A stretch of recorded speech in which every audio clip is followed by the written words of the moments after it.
ये कहानियाँ काल्पनिक कथा पर आधारित है।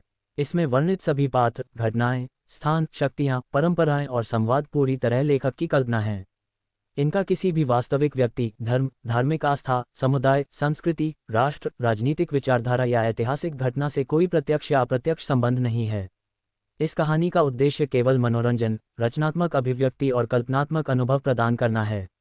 इसका आशय किसी भी धर्म, धार्मिक भावना, राजनीतिक विचार, सामाजिक वर्ग या व्यक्ति की भावनाओं को ठेस पहुंचाना नहीं है। यदि कहानी में किसी प्रकार की समानता प्रतीत होती है तो वह पूर्णतः संयोग मात्र है। ये ऑडियो बुक किसी भी प्रकार की धार्मिक मान्यताओं, राजनीतिक मतों, सामाजिक विचारों या व्यक्तिगत विश्वासों को बढ़ावा देने, बदलने या प्रभावित करने का प्रयास नहीं करती। साथ ही ये किसी भी प्रकार की आर्थिक सलाह, निवेश मार्गदर्शन या वित्तीय निर्णयों के लिए उत्तरदायी नहीं है। श्रोताओं से निवेदन है कि इस कथा को केवल एक कल्पनात्मक कहानी के रूप में सुनें और इसे वास्तविक जीवन, धर्म, राजनीति या आर्थिक निर्णयों से न जोड़ें। लेखक और प्रस्तोता किसी भी प्रकार की गलत व्याख्या, व्यक्तिगत निष्कर्ष या भावनात्मक प्रतिक्रिया के लिए जिम्मेदार नहीं होंगे। इस ऑडियो बुक को सुनकर आप एक काल्पनिक संसार की यात्रा करेंगे जहां वास्तविकता से परे केवल कहानी, भावनाएं और कल्पना का संसार है। अध्याय 102, दानवों को वश में करने वाली सेना को फिर से देखना। ये फैंग ने उन अमर अधिकारियों के चेहरे देखे जो ऐसे लग रहे थे मानो उन्होंने मरी हुई मक्खियां निगल ली हों। ये फैंग को भी अपने मन में एक गुप्त संतुष्टि का एहसास हुआ। वह आगे बढ़ा, चमत्कारी धुंध के हॉल के केंद्र की ओर चलना।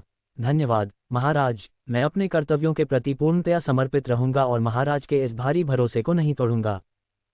मुझे हमेशा से विश्वास रहा है कि मेरे प्रिय अधिकारी में ये क्षमता है। जैद सम्राट ने हल्की सी मुस्कान दी। उसने अपना हाथ पलट दिया। उसके हाथ में एक सुनहरा बाघ का चिन्ह प्रकट हुआ। ये टाइगर सील बिल्कुल चौकोर थी। यह मानव सिर के आकार का लगभग आधा था।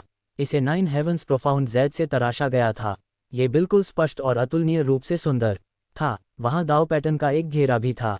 मेढक के बच्चों की तरह वे टाइगर सील के चारों ओर घूमते थे। जैद की मुहर के ऊपर उकेरा गया राजसी बाघ असाधारण रूप से दुर्जय था। उसका शरीर मजबूत और सजीव प्रतीत होता था। जैसे ही जैद सम्राट ने इसे बाहर निकाला, चमत्कारी धुंध का पूरा हॉल एक घने, भयानक दबाव से भर गया था। इसके साथ ही एक और बाघ की दहाड़ सबके मन में गूंज उठी। नक्काशीदार जैद से बना बाघ ऐसा लग रहा था मानो किसी भी क्षण बाहर कूद जाएगा। एक जीवित प्राणी में परिवर्तित होना। मैंने सुना है कि दानव वशीकरण सेना के पास एक विशेष सैन्य आत्मा शक्ति है, लेकिन इसकी आवश्यकताएं कठोर हैं। अब जबकि दानव दमनकारी सेना की संख्या में भारी वृद्धि हुई है, मुझे चिंता है कि उन्हें प्रशिक्षित करना मेरे प्रिय अधिकारी के लिए बहुत थकाऊ साबित होगा। जैद सम्राट ने कहा। स्पष्टतः वह लंबे समय से मार्शल दाव सेना की आत्मा के अस्तित्व के बारे में जानता था।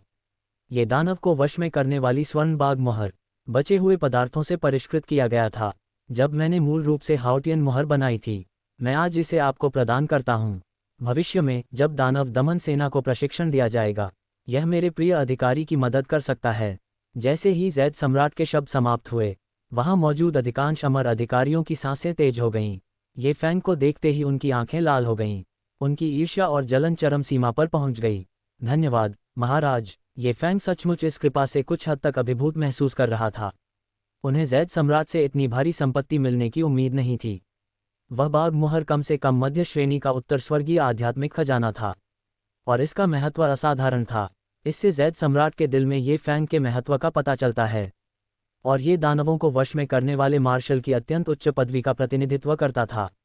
ये फैंग आगे बढ़ा। उन्होंने दोनों हाथों से जैद सम्राट के हाथ से दानव वशीकरण स्वर्ण बाघ मुहर ग्रहण की। पलक झपकते ही ये फैंग से मिलने वाली प्रतिष्ठा में दर्जनों गुना वृद्धि हुई।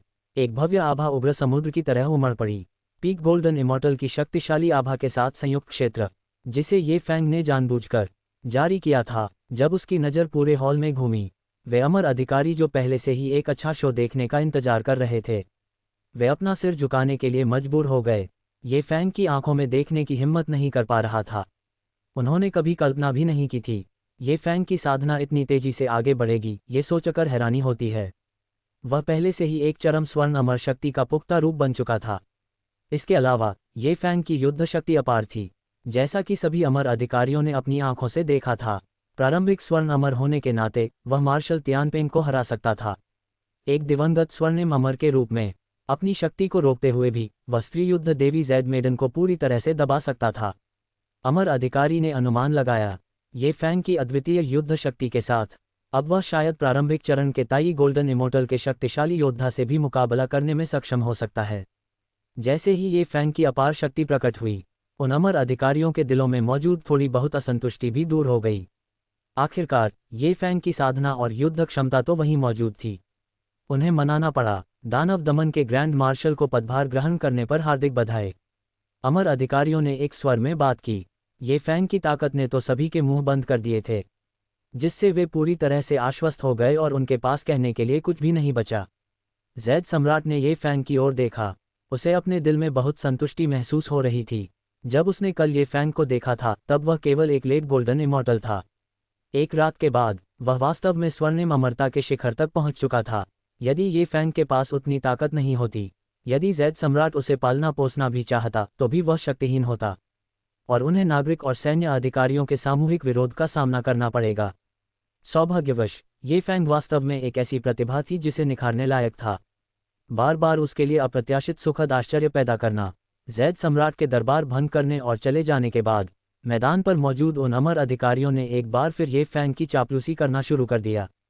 हालांकि ये फैंग को इन तटस्थ लोगों को खुश करने में कोई दिलचस्पी नहीं थी।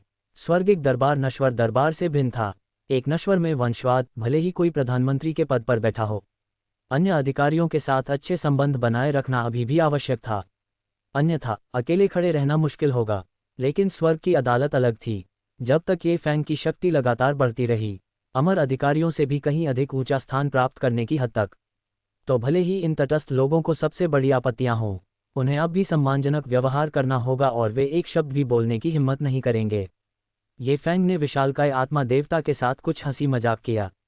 फिर वह एक सफ़ेद बादल पर सवार होकर दानव वशीकरण कक्ष की ओर उड़ गया। उसके पास पहुंचने से पहले ही ये फैंग ने दानव दमन कक्ष के बाहर एक वर्गाकार संरचना को व्यवस्थित रूप से पंक्तिबद्ध देखा। उनकी दिव्य चेतना उन पर छा गई। उनकी संख्या ठीक 10,000 थी, न इससे अधिक और न इससे कम। यहाँ तक कि दानव वशीकरण सेना के वे सदस्य भी जो जैद कन्या को पकड़ने के दौरान युद्ध में मारे गए थे। अब तक वह पाताल लोक के पुनर्जन्म से गुजर चुका था और यहाँ लौट आए। उन्होंने अभी अभी जैद सम्राट की दिव्य वाणी भी सुनी थी और उन्हें पता था कि ये फैंग जरूर वापस लौटेगा। इसलिए वे अनुभवी योद्धा जिन्होंने ये फैंग का अनुसरण किया, दानव दमन कक्ष के समक्ष आने की पहल की थी। एक संरचना स्थापित करने के लिए, अपने हृदयों में ईश्वर का पुनः स्वागत करने के लिए। वापस स्वागत है, मार्शल। दानव दमन सेना के 10,000 सदस्यों ने एक साथ गर्जना की। उस ध्वनि ने अविश्वसनीय रूप से विशाल आकाश को हिला दिया। उस संरचना को देखकर ये फैंग के दिल में थोड़ी सी भावना जागृत हुई।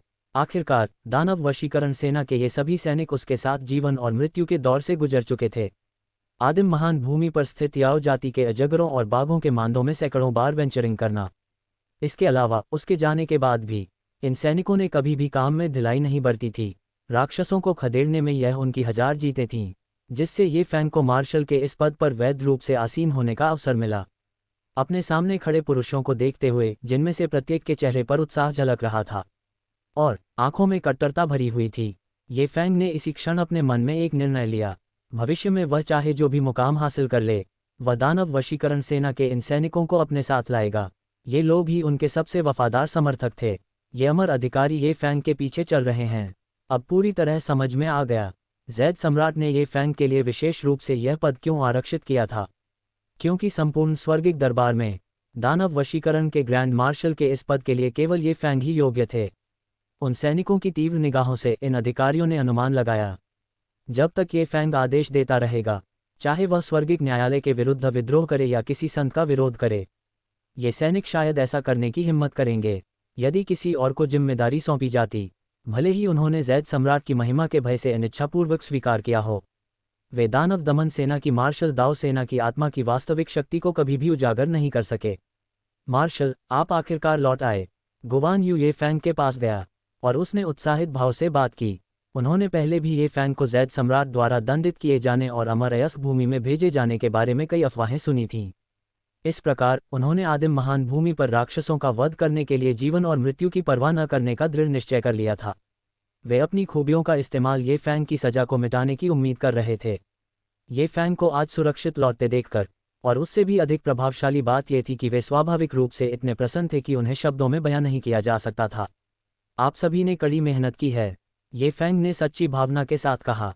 उन दृढ़ चेहरों को एक एक करके देखते हुए ये फैंग के सीने में खून खौल रहा था और अनायास ही गर्व की भावना उमड़ पड़ी। मार्शल ने इसे बड़ा चढ़ाकर बताया है, ये तो बस हमारा कर्तव्य है। गुवान यू ने मुट्ठी जोड़कर अभिवादन किया। तुम सब बड़े हो गए हो और मजबूत हो गए हो। ये फैंग इन सैनिकों के भीतर की आभा को महसूस कर सकता था। उनमें से हर एक कम से कम मध्य चरण था पृथ्वी अमर खेती, और गुवान यू प्रारंभिक स्वर्ण अमर अवस्था तक भी पहुंच चुका था। हालांकि उन्होंने हाल ही में सफलता हासिल की थी, मार्शल दाओ सेना की आत्मा द्वारा संघनित लौह रक्त दुष्ट ऊर्जा। इसके अलावा ये फैंग की ताकत को महत्वपूर्ण क्षणों में बढ़ने की अनुमति देने के अलावा इससे दानव वशीकरण सेना की खेती को भी अधिक तेजी से बढ़ाया जा सकता है। उन्होंने जितने अधिक युद्धों का सामना किया, जितने अधिक शत्रुओं को वे मार गिराते थे, दानव दमनकारी सेना उतनी ही अधिक शक्तिशाली हो जाएगी। युद्ध को युद्ध से जारी रखते हुए वे और भी अधिक शक्तिशाली होते चले जाएंगे। अध्याय 103 1 लाख राक्षसों को वश में करने वाली सेना। उपस्थित सभी व्यक्तियों को एक पद ऊपर पदोन्नत किया जाएगा। वापस लौटने पर ये फैंग ने सबसे पहले यही काम किया। इसका उद्देश्य उनके आधिकारिक पदों को बढ़ाना था। इन लोगों ने उसके लिए अपनी जान जोखिम में डाली और पुण्य अर्जित किया। ये फैंग स्वाभाविक रूप से उनके साथ बुरा व्यवहार नहीं करेगा। इसके अलावा यदि नवगठित दानव वशीकरण सेना साधना करना चाहती है लौह रक्त दुष्ट ऊर्जा भी, सबसे अच्छा तरीका इन अनुभवी लोगों को, जिन्होंने पहले ही लौह रक्त दुष्ट ऊर्जा को संघनित कर लिया था, ऐसा करने देना था। और पावर फ्यूजन को समझें, उन्हें सिखाएं। मूल दानव वशीकरण करने वाले स्वर्गीय सैनिकों को दानव वशीकरण करने वाले स्वर्गीय जनरलों के पद पर पदोन्नत किया गया। नवगठित दानव वशीकरण सेना के 90,000 सैनिकों का प्रबंधन करना और पूर्व दानव वशीकरण स्वर्गीय जनरलों को दानव वशीकरण कमांडरों के पद पर पदोन्नत किया गया। 10,000 स्वर्गीय सेनापतियों का प्रबंधन करने के लिए। इसी तरह धीरे धीरे आगे बढ़ते हुए ये सबसे स्थिर और सबसे तेज तरीका था 1 लाख लोगों की मार्शल दाओ सेना की आत्मा को संघनित करना।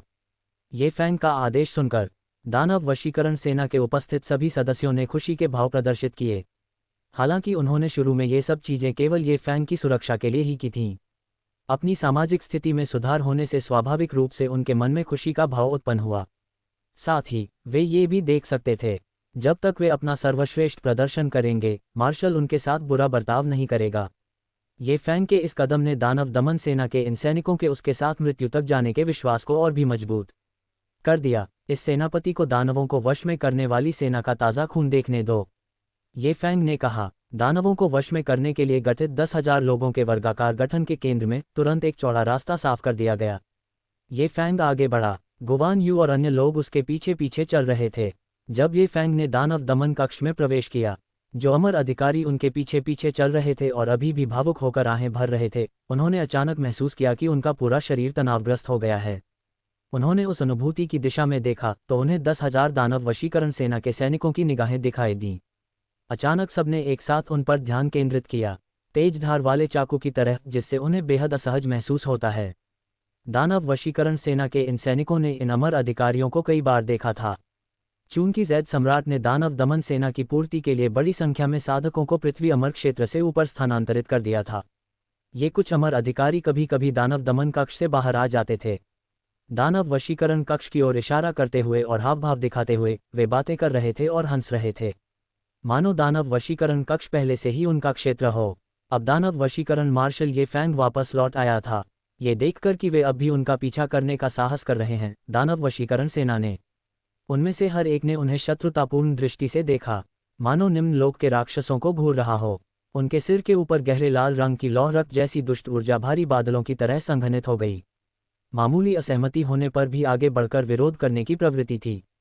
इससे अमर अधिकारियों को बहुत असहज महसूस हुआ और वे उद्दंडता से चिल्लाना चाहते थे। लेकिन चमत्कारी धुंध के हॉल में ये फैंग की दबंग उपस्थिति और स्वर्ण अमर क्षेत्र में उनकी अजेय युद्ध शक्ति को याद करते हुए, अगर सचमुच कोई लड़ाई छिड़ जाती है तो निस्संदेह मरने वाले वही लोग होंगे। इसके बारे में सोचते हुए इन कुछ अमर अधिकारियों ने फिर भी अपना हौसला खो दिया। वे झट से मुड़े और चले गए।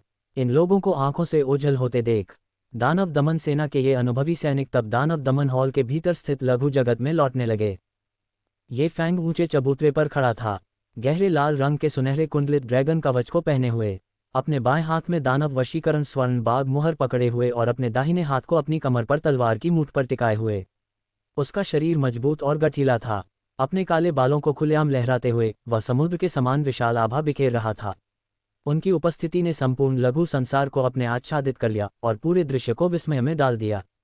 यह मार्शल दानवों को वश में करने वाला ग्रैंड मार्शल है जिसे जैद सम्राट ने व्यक्तिगत रूप से नियुक्त किया है और वह आप सभी का नेतृत्व करता है।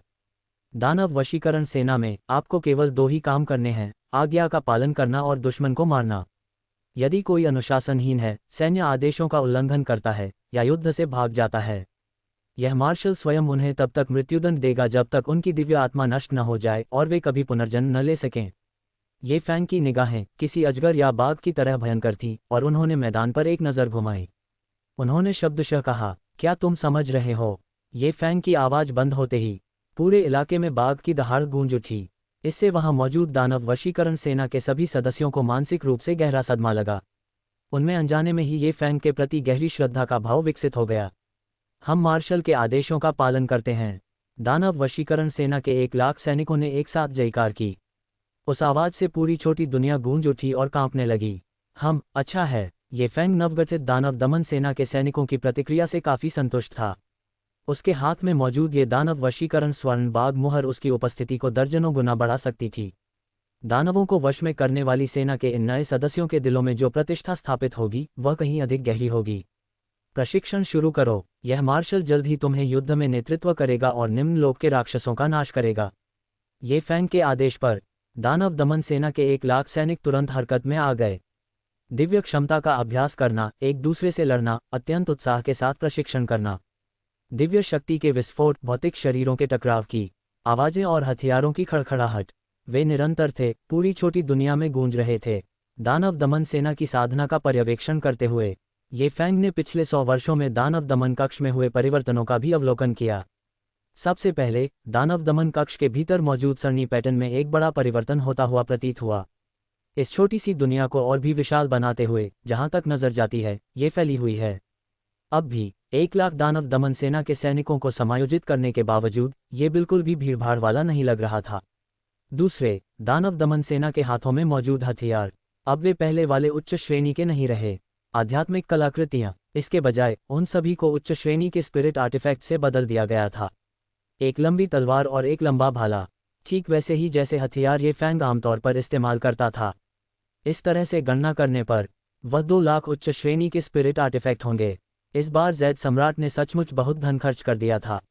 ऐसा प्रतीत होता था कि वह वास्तव में दानव दमन सेना को स्वर्गीय दरबार की सबसे शक्तिशाली सेना बनाना चाहता था। दानवों को वश में करने वाली सेना के 1 लाख सैनिकों ने बड़े उत्साह से प्रशिक्षण लिया। उनकी युद्ध गर्जना पूरे वातावरण में गूंज रही थी। अपने कार्यकाल के पहले दिन ये फैंग को स्वाभाविक रूप से अपनी ताकत का प्रदर्शन करना था। उन्होंने सबसे पहले अपनी शारीरिक शक्ति का उपयोग करते हुए मुक्केबाजी की कुछ बहुत ही सरल तकनीकों का प्रदर्शन किया। ये सामान्य था और इसमें कोई असाधारण विशेषताएं नहीं थीं, लेकिन ये फैंग के वर्तमान अविश्वसनीय रूप से शक्तिशाली शारीरिक शरीर के साथ प्रदर्शन करने पर इसमें साधारण चीजों को चमत्कारिक में बदलने की शक्ति थी। हर हलचल से शून्य लोक में झंझनाहट और कंपन होने लगती थी। हर मुक्का जोरदार धमाका कर सकता था, मानो ये छोटी सी दुनिया फटने ही वाली हो। ये फैंग की अपार रक्त शक्ति उमड़ पड़ी। ये बिल्कुल एक प्राचीन, आदिम, क्रूर जानवर की तरह था, जिससे हर कोई बेहद भयभीत महसूस कर रहा था। मार्शल की तुलना में उन सभी को ऐसा महसूस हुआ कि वे चींटियों जितने छोटे हैं। उसके बाद ये फैंग ने एक बार फिर तलवार और भाले चलाने की अपनी तकनीक का प्रदर्शन किया। आध्यात्मिक तलवार सुरुचिपूर्ण थी और लंबा भाला आकाश को चीर सकता था। ये सभी ऐसे दांव थे जो उन्होंने जीवन मरण के कई युद्धों से सीखे थे, जिससे दानव वशीकरण सेना के सभी सदस्य मंत्रमुग्ध हो गए। उन सभी को ज्ञान प्राप्त हुआ और उन्हें बहुत लाभ हुआ। जब ये फैंग ने अपना प्रदर्शन समाप्त किया, उसने जो देखा वह दानव वशीकरण सेना के 1 लाख सैनिकों की श्रद्धापूर्ण निगाहें थीं, मानो वे अपने हृदय में विराजमान सर्वशक्तिमान देवता के दर्शन कर रहे हों। ये फैंग के चेहरे पर गंभीर भाव थे और उन्होंने मुस्कुराया नहीं, जिससे एक मार्शल की गरिमा झलक रही थी। लेकिन मन ही मन वह सबको कहना चाहता था, ये तो सामान्य प्रक्रिया है, इतना प्रभावित मत होइए। ये फैंग के कार्यकाल का पहला दिन काफी प्रभावी रहा, कम से कम जब उसने काम खत्म कर लिया और चला गया। वह स्पष्ट रूप से महसूस कर सकता था, दानवों को वश में करने वाली सेना के इन सदस्यों के मन में उनके प्रति श्रद्धा का भाव था। काम खत्म करने के बाद ये फैंग ने तियानशॉ महल की दिशा में देखा। ऐसा लग रहा था मानो वह महलों की परतों के पार उस सफ़ेद पोशाक वाली महिला को देख सकता हो, जो किसी परी की तरह सुंदर और मनमोहक थी। अमर अयस्क भूमि में लगभग 100 वर्षों तक रहने के बाद उन्हें राजकुमारी तियांशों की भी बहुत याद आती थी, लेकिन अब जबकि वह अमर अयस्क भूमि से लौटकर मार्शल का पदभार ग्रहण कर चुका था, दानव दमन सेना में लोगों की संख्या 10 गुना बढ़ गई थी। फिर भी निपटने के लिए बहुत सी चीजें बाकी थीं। काम खत्म करने के बावजूद लोगों को गपशप का मौका न देने के लिए ये फैंग ने अपने दिल में उठ रही भावनाओं को अभी भी दबाए रखा। उसने अपनी लालसा की भावनाओं को जबरदस्ती दबा दिया। वह मुड़ा और तियांशों महल जाने के बजाय मार्शल फुमोस निवास लौट आया। निकट भविष्य के लिए फिलहाल शायद वह राजकुमारी तियांशों से नहीं मिल पाएगा। अध्याय 104 आदिम पवित्र औषधि 3 प्रकाशमय दिव्य जल। अगले दिन ये फैंग अपने घर से बाहर निकलकर काम पर जाने की तैयारी कर रहा था। उसके दिमाग में सिस्टम की आवाज गूंज उठी, कृपया नए स्थान पर आगे बढ़ें। Town desolation demon subduing hall में काम पर आने के लिए हाजिरी लगाने के लिए दानवों को वश में करने वाली सेना 10,000 सैनिकों से बढ़कर 1 लाख सैनिकों तक पहुंच गई थी। स्वर्गिक दरबार में इसका महत्व नाटकीय रूप से बढ़ गया था। कल दानव दमन हॉल का आधिकारिक तौर पर नाम बदलकर टाउन डेसोलेशन दानव दमन हॉल कर दिया गया। इसका अर्थ अक्षरों की तरह ही शाब्दिक था और इसका निहितार्थ सरल और स्पष्ट था। सिस्टम की सूचना सुनकर ये फैंग के मन में भी काफी जिज्ञासा थी।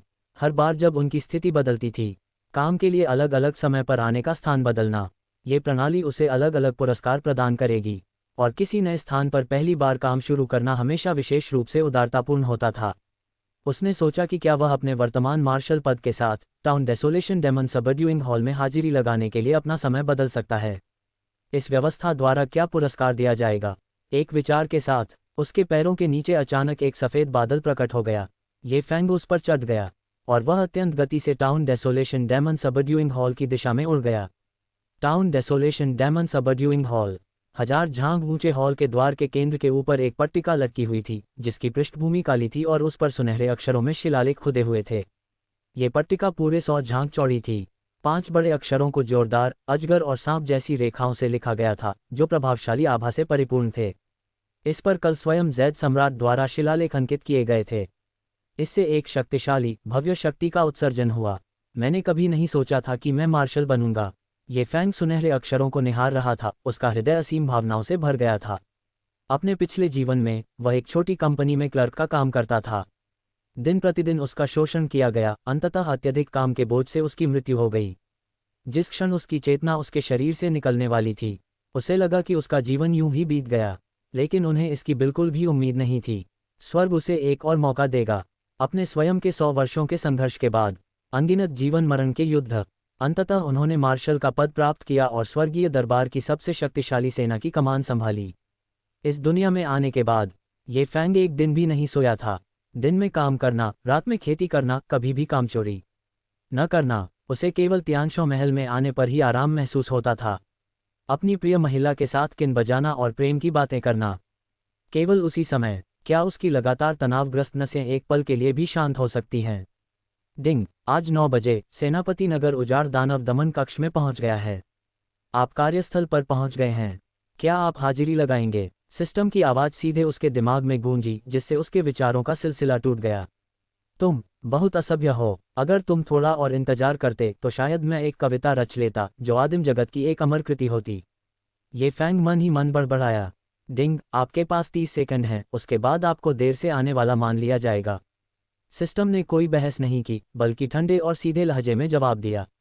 तुम कमाल हो, काम शुरू करो। डिंग, सफलतापूर्वक उपस्थिति दर्ज हो गई।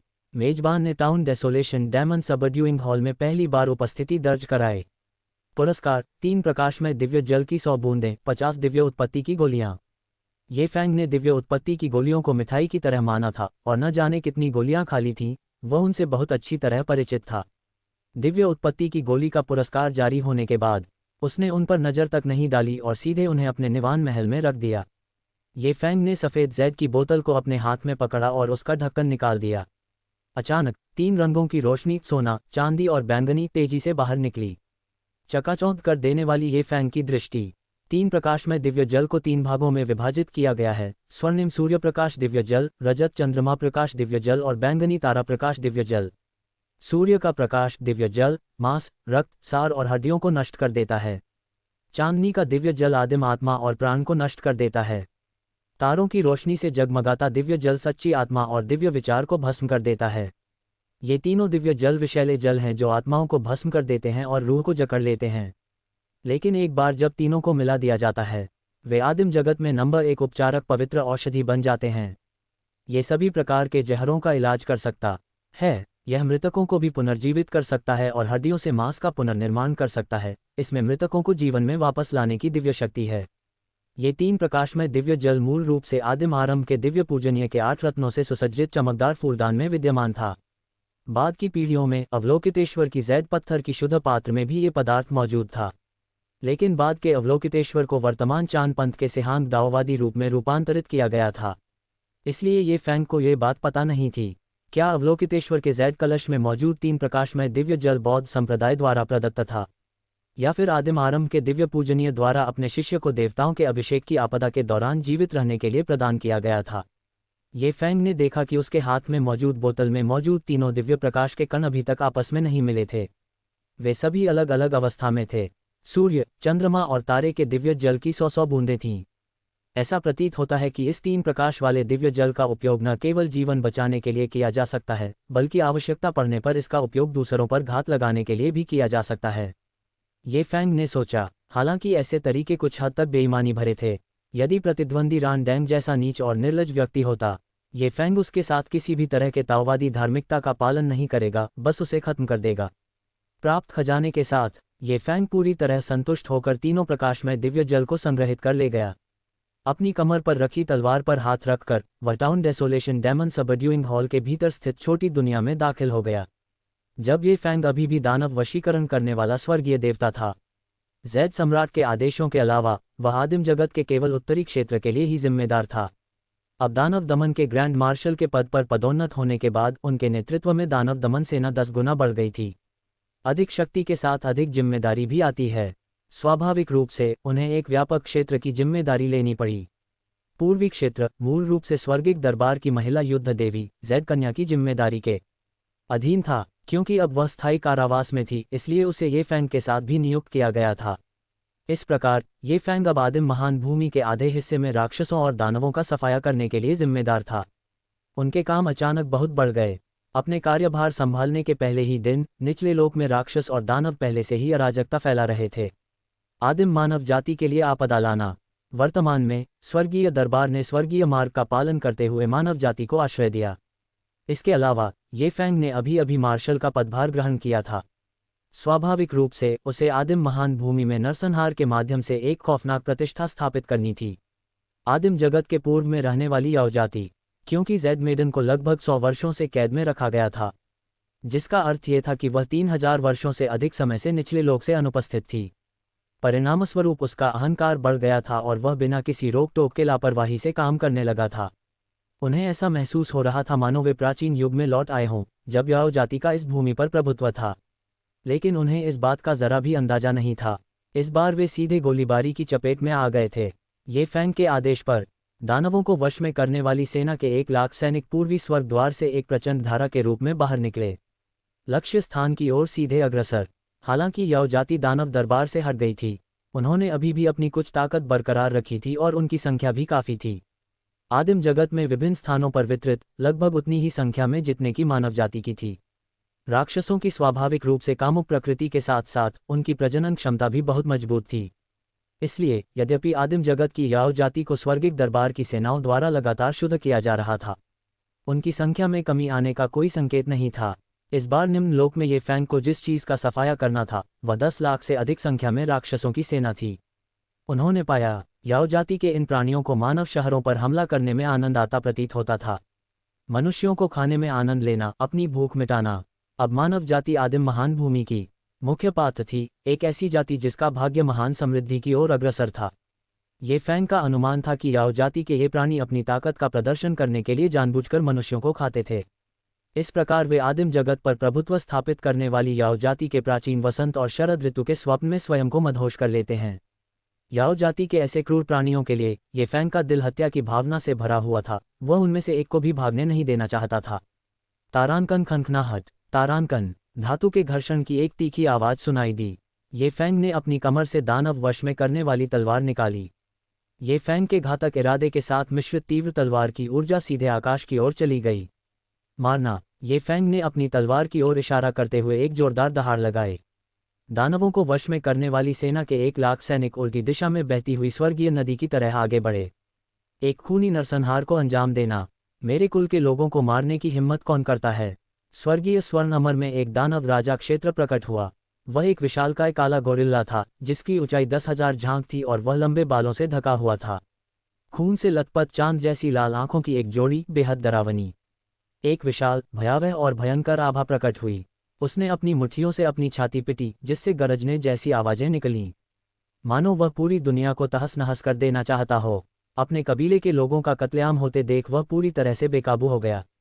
अध्याय 105 दिवंगत स्वर्णिम अमर की त्वरित हत्या। विशालकाय गोरिल्ला चारों पैरों पर सवार होकर दानवों को वश में करने वाली सेना की ओर दौड़ा। इसकी गति बेहद भयावह थी। पहाड़ और घाटियां कांप उठीं। इसकी भयंकर आभा के कारण दानव दमन सेना के कई सैनिक पीले पड़ गए। वे मूल दानव दमन सेना के सैनिक जो ये फैंग के साथ आए थे। सभी ने ऐसा व्यवहार किया मानो उन्होंने इसे देखा ही न हो। वे पूरी तरह शांत और संयमित रहे। वे बिना रुके लगातार अपने हथियारों को लहराते रहे, याओ जाति के एक एक सदस्य की जान लेते हुए। ये फैंग ने तुरंत कोई कार्रवाई नहीं की। इसके बजाय उन्होंने अपने दिव्य विचार को दानव वशीकरण सेना के सभी सैनिकों पर फैला दिया। उनकी प्रतिक्रियाओं का अवलोकन करना। गर्जन। विशालकाय गोरिल्ला ने धरती को हिला देने वाली दहाड़ लगाए। भूकंपीय तरंग के कारण 10,000 मील तक फैले सफ़ेद बादल बिखर गए। आसपास की पर्वत चोटियां बड़े बड़े हिस्सों में ढह गईं। उसने अपना विशाल हाथ उठाया, मानो कोई पंखा आकाश को ढक रहा हो, और उसने उसे ऊपर से बेरहमी से नीचे पटक दिया। लगभग 10,000 दानव दमन सेना के सैनिक इसके नीचे दब गए थे। और उसी क्षण ये फैंग हिल गया। एक चकाचौंध कर देने वाली सुनहरी रोशनी चमकी, जिसने 10,000 मील के दायरे में पूरी दुनिया को रोशन कर दिया। पूरी दुनिया सुनहरे पीले रंग में रंग गई। एक भयावह, नरसंहारी शक्ति ने दुनिया को हिलाकर रख दिया। विशालकाय गोरिल्ला की हलचल अचानक रुक गई। उसके शरीर पर खून की एक चमकदार लाल लकीर दिखाई दी। ये कंधे से लेकर पेट तक फैला हुआ है। फिर उसका ऊपरी शरीर फिसलकर अलग हो गया। घाव बेहद साफ था और उसमें से खून की एक धारा बह निकली। आसपास के दर्जनों विशाल पहाड़ों को लाल रंग से रंगना। वहां मौजूद सभी प्राणी स्तब्ध रह गए। ये लेट गोल्डन इमॉर्टल स्टेज का याओ किंग था, लेकिन तलवार की शक्ति के एक ही प्रहार से वह तुरंत मारा गया, क्योंकि वह प्रतिरोध करने में पूरी तरह असमर्थ था। मरने से पहले उसे पता भी नहीं चला कि क्या हुआ। ये फैंग ने अपने हाथ में मौजूद दानव वशीकरण तलवार को म्यान में डाल दिया। उसके चेहरे पर कोई भाव नहीं था, मानो उसने कोई मामूली सी गलती की हो। अन्य प्राणियों को यह आश्चर्यजनक लगा, लेकिन ये फैंग अपनी ताकत को अच्छी तरह जानता था। 9 क्रांतियों की गहन कला का उनका पूर्ण संस्करण पहले ही तीसरी क्रांति के शिखर तक विकसित हो चुका था, जो महान पूर्णता के निकट था। उसके शरीर के भीतर की दिव्य शक्ति भी पूरी तरह से अराजकता की दिव्य शक्ति में परिवर्तित हो गई थी, और गोरिल्ला की खेती उससे निम्न स्तर की थी। इसमें किसी विशेष रूप से शक्तिशाली दैवीय क्षमताओं या जादुई खजानों का भी अभाव था। अगर वह उसकी तलवार के वार से न मरा होता तो यह वाकई बहुत अजीब बात होती। ये फैंग के एक ही तलवार के प्रहार की शक्ति, इससे दानव दमन सेना के सभी सैनिकों का मनोबल बढ़ गया, लेकिन याओ जाति के इन सदस्यों का लड़ने का जज्बा पूरी तरह से खत्म हो गया। हालांकि ये फैंग अब केवल हवा में ऊंचाई पर खड़ा था और आगे कुछ भी करने का उसका कोई इरादा नहीं था। इससे याओ जाति के वे सदस्य भय से कांप उठे, उनकी आत्मा तक कांप उठी। ये नरसंहार सूर्यास्त तक जारी रहा। ये सिलसिला तभी समाप्त हुआ जब ये फैंग के छुट्टी का समय नजदीक आ रहा था। दानवों को वश में करने वाली सेना के 1,00,000 सैनिक सभी घायल और लहूलुहान थे।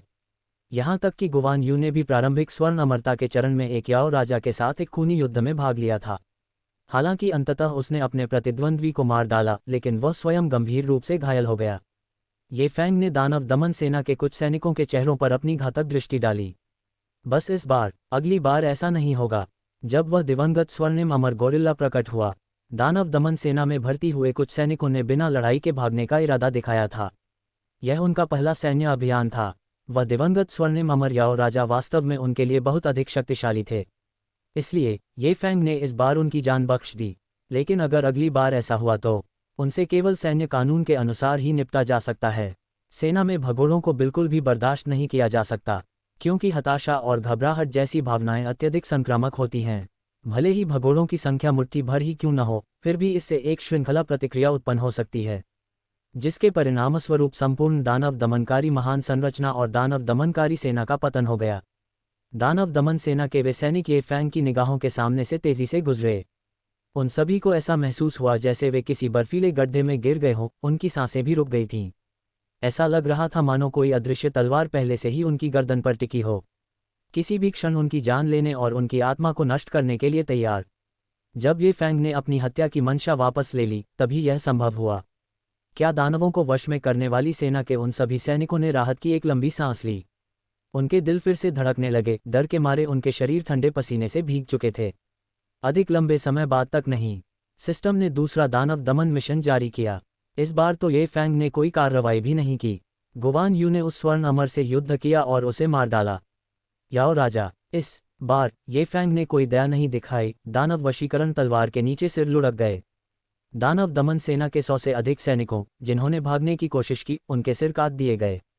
उनकी सच्ची आत्मा भी तलवार की ऊर्जा से नष्ट हो गई। दानवों को वश में करने के लिए भर्ती किए गए 90,000 नए सैनिकों में से केवल 100 से अधिक ही परजीवी थे। ये फैंग को लगा कि यह अभी भी स्वीकार्य है। ये लोग संभवतः निचले लोग के लाड़ प्यार से पोषित, विशेषाधिकार प्राप्त परिवारों के शिष्य थे। हालांकि उनकी साधना प्रतिभा औसत दर्जे की थी, लेकिन उनके हृदय स्वभाव में भारी कमी थी। स्वर्गिक दरबार की अन्य सेनाओं में वे शायद किसी तरह काम चला लेते। दुर्भाग्यवश दानव वशीकरण सेना एक दानव प्रकट दर्पण की तरह हमेशा अग्रिम मोर्चों पर लड़ती रहती है। मृत्यु के उस खतरे का प्रभाव, इससे सभी की वास्तविक मानसिक दृढ़ता उजागर हो गई। ये फैंग की दानव दमन सेना स्वर्गिक दरबार की सबसे कुलीन और सबसे शक्तिशाली सेना होनी चाहिए। इसे योद्धाओं की जरूरत है, कायरों की नहीं। अगर आप यहाँ सिर्फ वेतन लेने के इरादे से आए हैं, तो आप गलत जगह आ गए हैं। ये फैंग द्वारा दानव दमन मार्शल का पद संभालने के बाद से 8 या 9 वर्षों तक वह निचले लोक में राक्षसों को वश में करने और दुष्ट आत्माओं को पराजित करने के लिए सैनिकों का नेतृत्व कर रहा था। उनकी कठोर कार्यप्रणाली ने आदिम महान भूमि के आधे से अधिक हिस्से में तूफान की तरह तबाही मचा दी। स्वर्गिक न्यायालय की दानव दमन सेना और दानव दमन मार्शल की प्रतिष्ठा ने आदिम याओ जाति के दिलों में दहशत पैदा कर दी थी, जिसके कारण आदिम भूमि पर रहने वाली याओ जाति के अधिकांश लोगों ने स्वयं को संयमित कर लिया। स्वर्ण अमर याओ राजा के सभी लोग अपनी जान के डर से जी रहे थे। उन्हें डर था कि किसी भी क्षण दानवों को वश में करने वाला ग्रैंड मार्शल अपनी 1 लाख सैनिकों की सेना के साथ आ जाएगा, उन पर धावा बोलने और उनकी जान लेने के लिए। हालांकि याओ जाति स्वभाव से क्रूर और हिंसक है, लेकिन यह मृत्यु को गले लगाने से बिल्कुल अलग अवधारणा है। आखिरकार स्वर्गिक न्यायालय की दानव वशीकरण सेना ने 100 से अधिक अभियान चलाए थे और उसे कभी भी पराजित नहीं होना पड़ा था। यहाँ तक कि 23 स्वर्ण अमर स्तर के याओ राजा भी अपनी जान बचाने के लिए भागने के अलावा कुछ नहीं कर सकते थे। जो लोग बहुत धीरे दौड़ते थे, उन्हें ये फैंग स्वयं मार डालता था। स्वर्गिक दरबार के दानव वशीकरण मार्शल की युद्ध क्षमता ने सभी साधकों को चौंका दिया। छोटे छोटे लोगों में लड़ाई करना कुछ शक्तिशाली शारीरिक क्षमताओं, दैवीय शक्तियों या जादुई खजानों वाले लोग ऐसा कर सकते हैं, लेकिन किसी बड़े क्षेत्र में लड़ाई करना अलग बात है।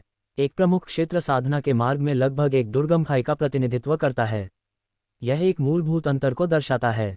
सबसे सरल उदाहरण लीजिए, धर्म शरीर अभिव्यक्ति का आकार। एक स्वर्ण अमर के लिए यह 10,000 झांग है, एक 23 स्वर्ण अमर के लिए यह 1 लाख झांग है। शक्ति में वृद्धि उस स्तर की बिल्कुल भी नहीं है। स्वर्गिक दरबार का दानव वशीकरण मार्शल, किसी विशाल क्षेत्र में विरोधियों को मारने के लिए उसकी युद्ध क्षमता कितनी होनी चाहिए। ताई गोल्डन इमॉर्टल बनाने के लिए क्या याओ किंग के उसके हाथों से जिंदा बच निकलने की भी कोई संभावना नहीं है। ये फैंग की प्रसिद्धि आसमान छू गई। आदिम महान भूमि पर स्थित कई मानव जाति के राष्ट्रों ने दानवों को वश में करने वाले सेनापति की मूर्तियों की स्थापना शुरू कर दी। प्रतिदिन भारी मात्रा में अगरबत्ती की शक्ति ये फैंग को प्रेषित की जाती थी। उसकी साधना की गति में काफ़ी वृद्धि हुई। ये फैंग को इसके लाभ का वास्तविक अनुभव तभी हुआ। क्या उसे समझ आया कि ऐसा क्यों कहा जाता है? मनुष्य एक सांस के लिए लड़ते हैं, बुद्ध एक अगरबत्ती के लिए लड़ते हैं। दानव दमन सेना की लौहरक्त दुष्ट ऊर्जा सैकड़ों लड़ाइयों के बाद अंततः सफलतापूर्वक एकजुट हो गई। जब से ये फैंग ने उन उपद्रवियों को मौत की सजा दी है, दानव दमन सेना पूरी तरह से ठोस हो गई। दानवों को वश में करने वाली सेना ऊपर से नीचे तक एक खतरनाक आभा बिखेर रही थी। सामान्य परिस्थितियों में यह एक अनमोल तलवार की तरह था जिसे म्यान में रखा गया था, छिपाकर रखा गया था और कभी निकाला नहीं गया था। कुछ भी गलत नहीं लग रहा था। लेकिन जब युद्ध शुरू हुआ, जिस क्षण दानव दमन सेना के 1 लाख सैनिकों ने अपनी लौहरक्त दुष्ट ऊर्जा को मुक्त किया, यह एक विशाल आकाश को ढकने वाले शीशे के बादल में बदल गया। काले लाल रंग की लौहरक्त जैसी दुष्ट ऊर्जा 10,000 मील से अधिक दूरी तक निरंतर फैली हुई थी, जैसे कोई आदिम क्रूर जानवर अपना खूनी मुंह खोल रहा हो। सभी द्वारा निर्मित दानव दमनकारी संरचना ये फैंग की स्वर्ण अमर शिखर साधना के स्तर के बराबर शक्ति उत्पन्न कर सकती है। ये फैंग उत्सुकतापूर्वक ये जानने की प्रतीक्षा कर रहा था कि इन 1 लाख सैनिकों की लौह रक्त दुष्ट ऊर्जा से एकत्रित मार्शल दाओ सेना की आत्मा किस स्तर की होगी। वह अपनी साधना को इस स्तर तक बढ़ा सकता था। ये फैंग को न केवल लाभ हुआ बल्कि दानव दमन सेना की लौह रक्त दुष्ट ऊर्जा भी एकजुट हो गई। लेकिन स्वयं स्वर्गिक दरबार को भी भाग्य में जबरदस्त उछाल का अनुभव हुआ। इससे जैद सम्राट बेहद प्रसन्न हुए और ये फैंग से और भी अधिक संतुष्ट हो गए।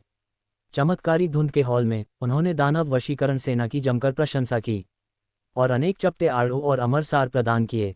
अध्याय 106 प्रियतम से पुनर्मिलन। राजकुमारी तियानशॉ लौह रक्त की दुष्ट ऊर्जा के पूरी तरह संघनित होने के बाद तभी ये फैंग ने राहत की एक लंबी सांस ली। जो नस तनावग्रस्त थी वह थोड़ी शिथिल हो गई। अंततः उन्हें अपने दिल की गहराइयों में बसे उस व्यक्ति से मिलने का समय मिल गया। Town desolation demon subduing hall में सफलतापूर्वक हाजिरी लगाने के बाद ये फैंग ने दानव दमन सेना को स्वायत्त रूप से प्रशिक्षण करने का आदेश दिया और वह खुद बाहर चला गया। एक सफ़ेद बादल पर सवार होकर वह तियानशॉ महल की ओर उड़ गया। तियानशॉ महल की रक्षा के लिए जिम्मेदार लोग अभी भी वही सहयोगी थे जो ये फैंग के इस दुनिया में आने के शुरुआती दिनों में उसके साथ थे। पहले बैच के लोग ये फैंग की स्थिति को धीरे धीरे इस स्तर तक पहुंचते देखना, उन सभी को अविश्वास और देर हो जाने का अफसोस महसूस हुआ। स्वर्गिक दरबार के भीतर ये फैंग को एक महान व्यक्तित्व माना जा सकता है। कई अमर प्राणियों और देवताओं ने उनकी उत्पत्ति की जांच की थी। जब इन लोगों को पता चला कि ये फैंग ने शुरू में लगभग 200 साल इस तियानशॉ गार्ड में बिताए थे, वे सभी बहुत आश्चर्यचकित थे। इसलिए उन्होंने ये फैंग के पूर्व सहयोगियों से संपर्क साधा और पूछा, आपने उस समय मार्शल के साथ अच्छे संबंध क्यों नहीं बनाए। ये सुनकर सहकर्मियों का समूह केवल अपना सिर झुका सका, अपने मन में कड़वी शराब का एक प्याला गटकते हुए। वे ये तो नहीं कह सकते थे कि ये फैंग कभी तियानशॉ गार्ड में सबसे कमजोर सदस्य हुआ करता था। अगर वे ऐसा कहते भी तो कोई उन पर विश्वास नहीं करता। ये फैंग अपने सफ़ेद बादल पर सवार होकर आकाश से नीचे उतरा। इन दिव्य सैनिकों की ईर्ष्यालु निगाहों के नीचे वह तियानशॉ महल में दाखिल हुआ और नज़रों से ओझल हो गया। जैसे ही ये फैंग ने निवास में प्रवेश किया, राजकुमारी तियानशॉ ने उसे देखा। फिर और इंतजार न कर पाने के कारण उसने अपनी स्कर्ट उठाई और उसकी ओर दौड़ पड़ी। उसने सीधे खुद को उसकी बाहों में झोंक दिया। राजकुमारी तियानशॉ की भावुक भावनाओं से ये फैंग तुरंत पिघल गया। उसी समय उनके दिल में अपराध बोध की गहरी भावना उत्पन्न हुई। उसने राजकुमारी तियानशॉ की रत्न जैसी पीठ को धीरे से सहलाकर उसे सांत्वना दी, क्षमा प्रार्थी लहजे में बोलते हुए। मुझे खेद है। ये फैंग के बोलना शुरू करते ही राजकुमारी तियानशॉ की कोमल आवाज़ सुनाई दी। तुम्हें ये कहने की ज़रूरत नहीं है, मुझे सब पता है। मैं तुम्हें दोष नहीं देती, मुझे तुम्हारी बहुत याद आ रही थी। ये सुनकर ये फैंग बेहद भावुक हो गया। राजकुमारी होने के नाते अपनी उच्च स्थिति के बावजूद वह बहुत समझदार थी और हमेशा उनके बारे में सोचती थी। ऐसे प्रेमी के साथ भला कोई और क्या मांग सकता है। उसने उस व्यक्ति को अपनी बाहों में और भी कसकर पकड़ लिया। वे दोनों लगभग 15 मिनट तक इसी तरह एक दूसरे को कसकर गले लगाते रहे। अनिच्छा से विदा होने से पहले राजकुमारी तियानशॉ का सुंदर चेहरा शर्म से लाल हो गया था। उसे खुद से इतनी सक्रियता की उम्मीद नहीं थी। सचमुच वह बहुत लंबे समय से तड़प रही थी। ये फैंग के लौटने के बाद राजकुमारी तियानशॉ अनगिनत बार उनसे मिलने के लिए उनके निवास पर जाना चाहती थीं, लेकिन उसे अफवाहों का डर था और साथ ही ये फैंग के काम में बाधा डालने की भी चिंता थी। आज बैठक है। जिन भावनाओं को उसने इतने लंबे समय तक दबाकर रखा था और सहन किया था, वे अचानक फूट पड़ीं, जिसके चलते उसने कुछ ऐसा कर दिया जिस पर बाद में पछताने पर उसे बेहद शर्मिंदगी महसूस हुई। और जब उसने ये फैंग को अपना सिर झुकाते हुए देखा तो उसकी निगाहें उसके चेहरे पर टिक गईं। वह और भी ज़्यादा घबरा गई और शर्माते हुए बोली, क्या देख रहे हो। ये फैंग ने हल्की सी मुस्कान के साथ कहा, देखो तुम कितनी खूबसूरत हो। राजकुमारी तियानशॉ ने उसकी ओर आंखें घुमाते हुए कहा, बड़ी बड़ी बातें करने वाला। फिर वह तुरंत मुड़ी और अंदर चली गई, ये फैंग को एक चिड़चिड़े स्वभाव वाले व्यक्ति के रूप में पीछे से छोड़कर। लेकिन उसका दिल इतना मीठा महसूस कर रहा था मानो उसने स्वर्ग का शहद खा लिया हो। ये फैंग मन ही मन मुस्कुराया। राजकुमारी तियानशॉ की मनमोहक सूरत देखकर उन्हें बेहद हल्का और बेफिक्र महसूस हुआ। ऐसा लग रहा था मानो पिछले 100 वर्षों में जमा हुई सारी थकान बह गई हो। क्या आप मेरे लिए the phoenix seeks its mate गाना फिर से बजा सकते हैं। राजकुमारी तियानशॉ ये फैंग को मंडप तक ले गईं। जब से ये फैंग ने किन की धुन के माध्यम से उसके प्रति अपनी भावनाओं को व्यक्त किया था, ये फैंग द्वारा किन बजाते हुए गाने की छवि उसके दिल में मजबूती से अंकित हो गई थी। आधी रात को सपनों से जागने पर कितनी बार क्या राजकुमारी तियानशॉ उस दृश्य का सपना देखती होंगी, उसके दिल को मदहोश कर देना। ठीक है, चूंकि राजकुमारी तियानशॉ ने उन्हें आमंत्रित किया था, इसलिए ये फैंग स्वाभाविक रूप से मना नहीं कर सकते थे। एक बार फिर उस फूलदार पेड़ के नीचे पालथी मारकर बैठ गया जो हर मौसम में कभी मुरझाता नहीं था। गिरती हुई पंखुड़ियों की फड़फड़ाहट के बीच उसने अपने पिछले जीवन की कालजयी कृति को बजाना शुरू किया। राजकुमारी तियानशॉ ने संगीत की धुन पर मनमोहक नृत्य किया। इससे ये फैंग को सुखद आश्चर्य हुआ। नृत्य सुरुचिपूर्ण था और किनवाद्य यंत्र की धुन के साथ पूरी तरह मेल खाता था। संभवतः राजकुमारी तियानशॉ ने इसे ये फैंग के लिए जानबूझकर बनाया था। अपनी आपसी इच्छाओं को साझा करने के बाद राजकुमारी तियानशॉ ने यांग जियाओ की वर्तमान स्थिति के बारे में पूछा। ये फैंग ने उसके हाथ पर थपथपाया और मुस्कुराए। चिंता मत करो, उसके स्वामी और भावी बहनोई के रूप में मैं भला उसे कुछ भी कैसे होने दे सकता हूँ। ये सुनकर राजकुमारी तियानशॉ के चेहरे पर एक बार फिर सुंदर लाल बादल छा गए। ये फैंग को राजकुमारी तियानशॉ का शर्मीला रूप देखकर बहुत आनंद आया। यह आंखों को बहुत भाता था। क्या आपने उसे अपना शिष्य बनाया था? राजकुमारी तियानशॉ ने कुछ आश्चर्य के साथ पूछा। ये फैंग ने सिर हिलाते हुए कहा, दरअसल ये भी महाराज का गुप्त इरादा था। ओह, मैं समझा। राजकुमारी तियानशॉ के चेहरे पर अचानक समझदारी का भाव प्रकट हुआ। तो फिर उनकी साधना किस स्तर तक पहुंच चुकी है? राजकुमारी तियानशॉ ने पूछा। उन्हें अभी भी यांग जियाओ की वर्तमान स्थिति के बारे में स्पष्ट रूप से पूछना बाकी था।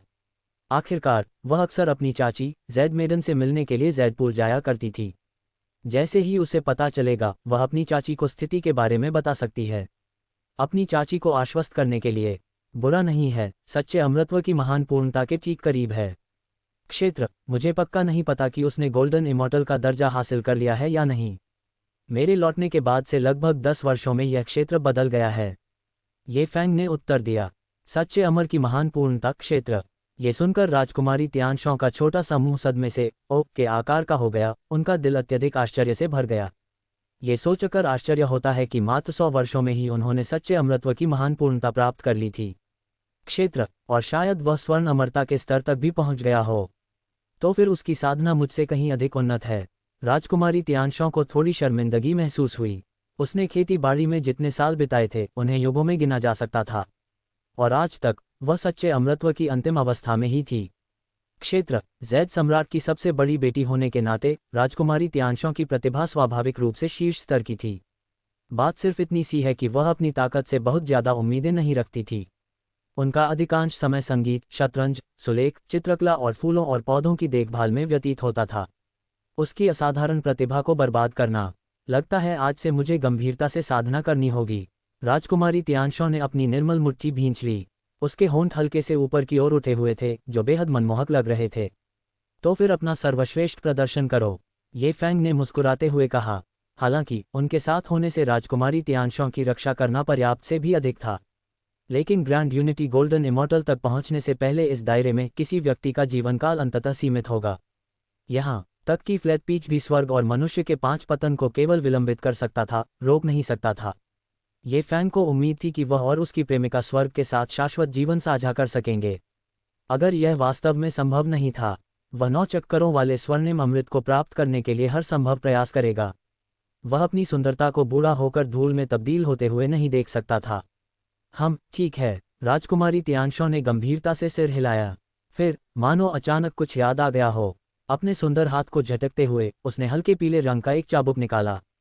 इससे एक समृद्ध प्राकृतिक शक्ति का उत्सर्जन होता था। यह मेरी चाची की ओर से धन्यवाद का उपहार है जो उन्होंने मुझे आपसे लाने के लिए कहा था जब मैं पहले उनसे मिलने गई थी। राजकुमारी तियानशॉ ने कहा। धन्यवाद का उपहार। ये फैंग ने पहाड़ हिलाने वाला चाबुक उठाया। उसके मन में हल्की सी मुस्कान थी। उसे पहले से ही इस आध्यात्मिक खजाने की लालसा थी, लेकिन उसने आज इसे सचमुच प्राप्त करने की उम्मीद नहीं की थी।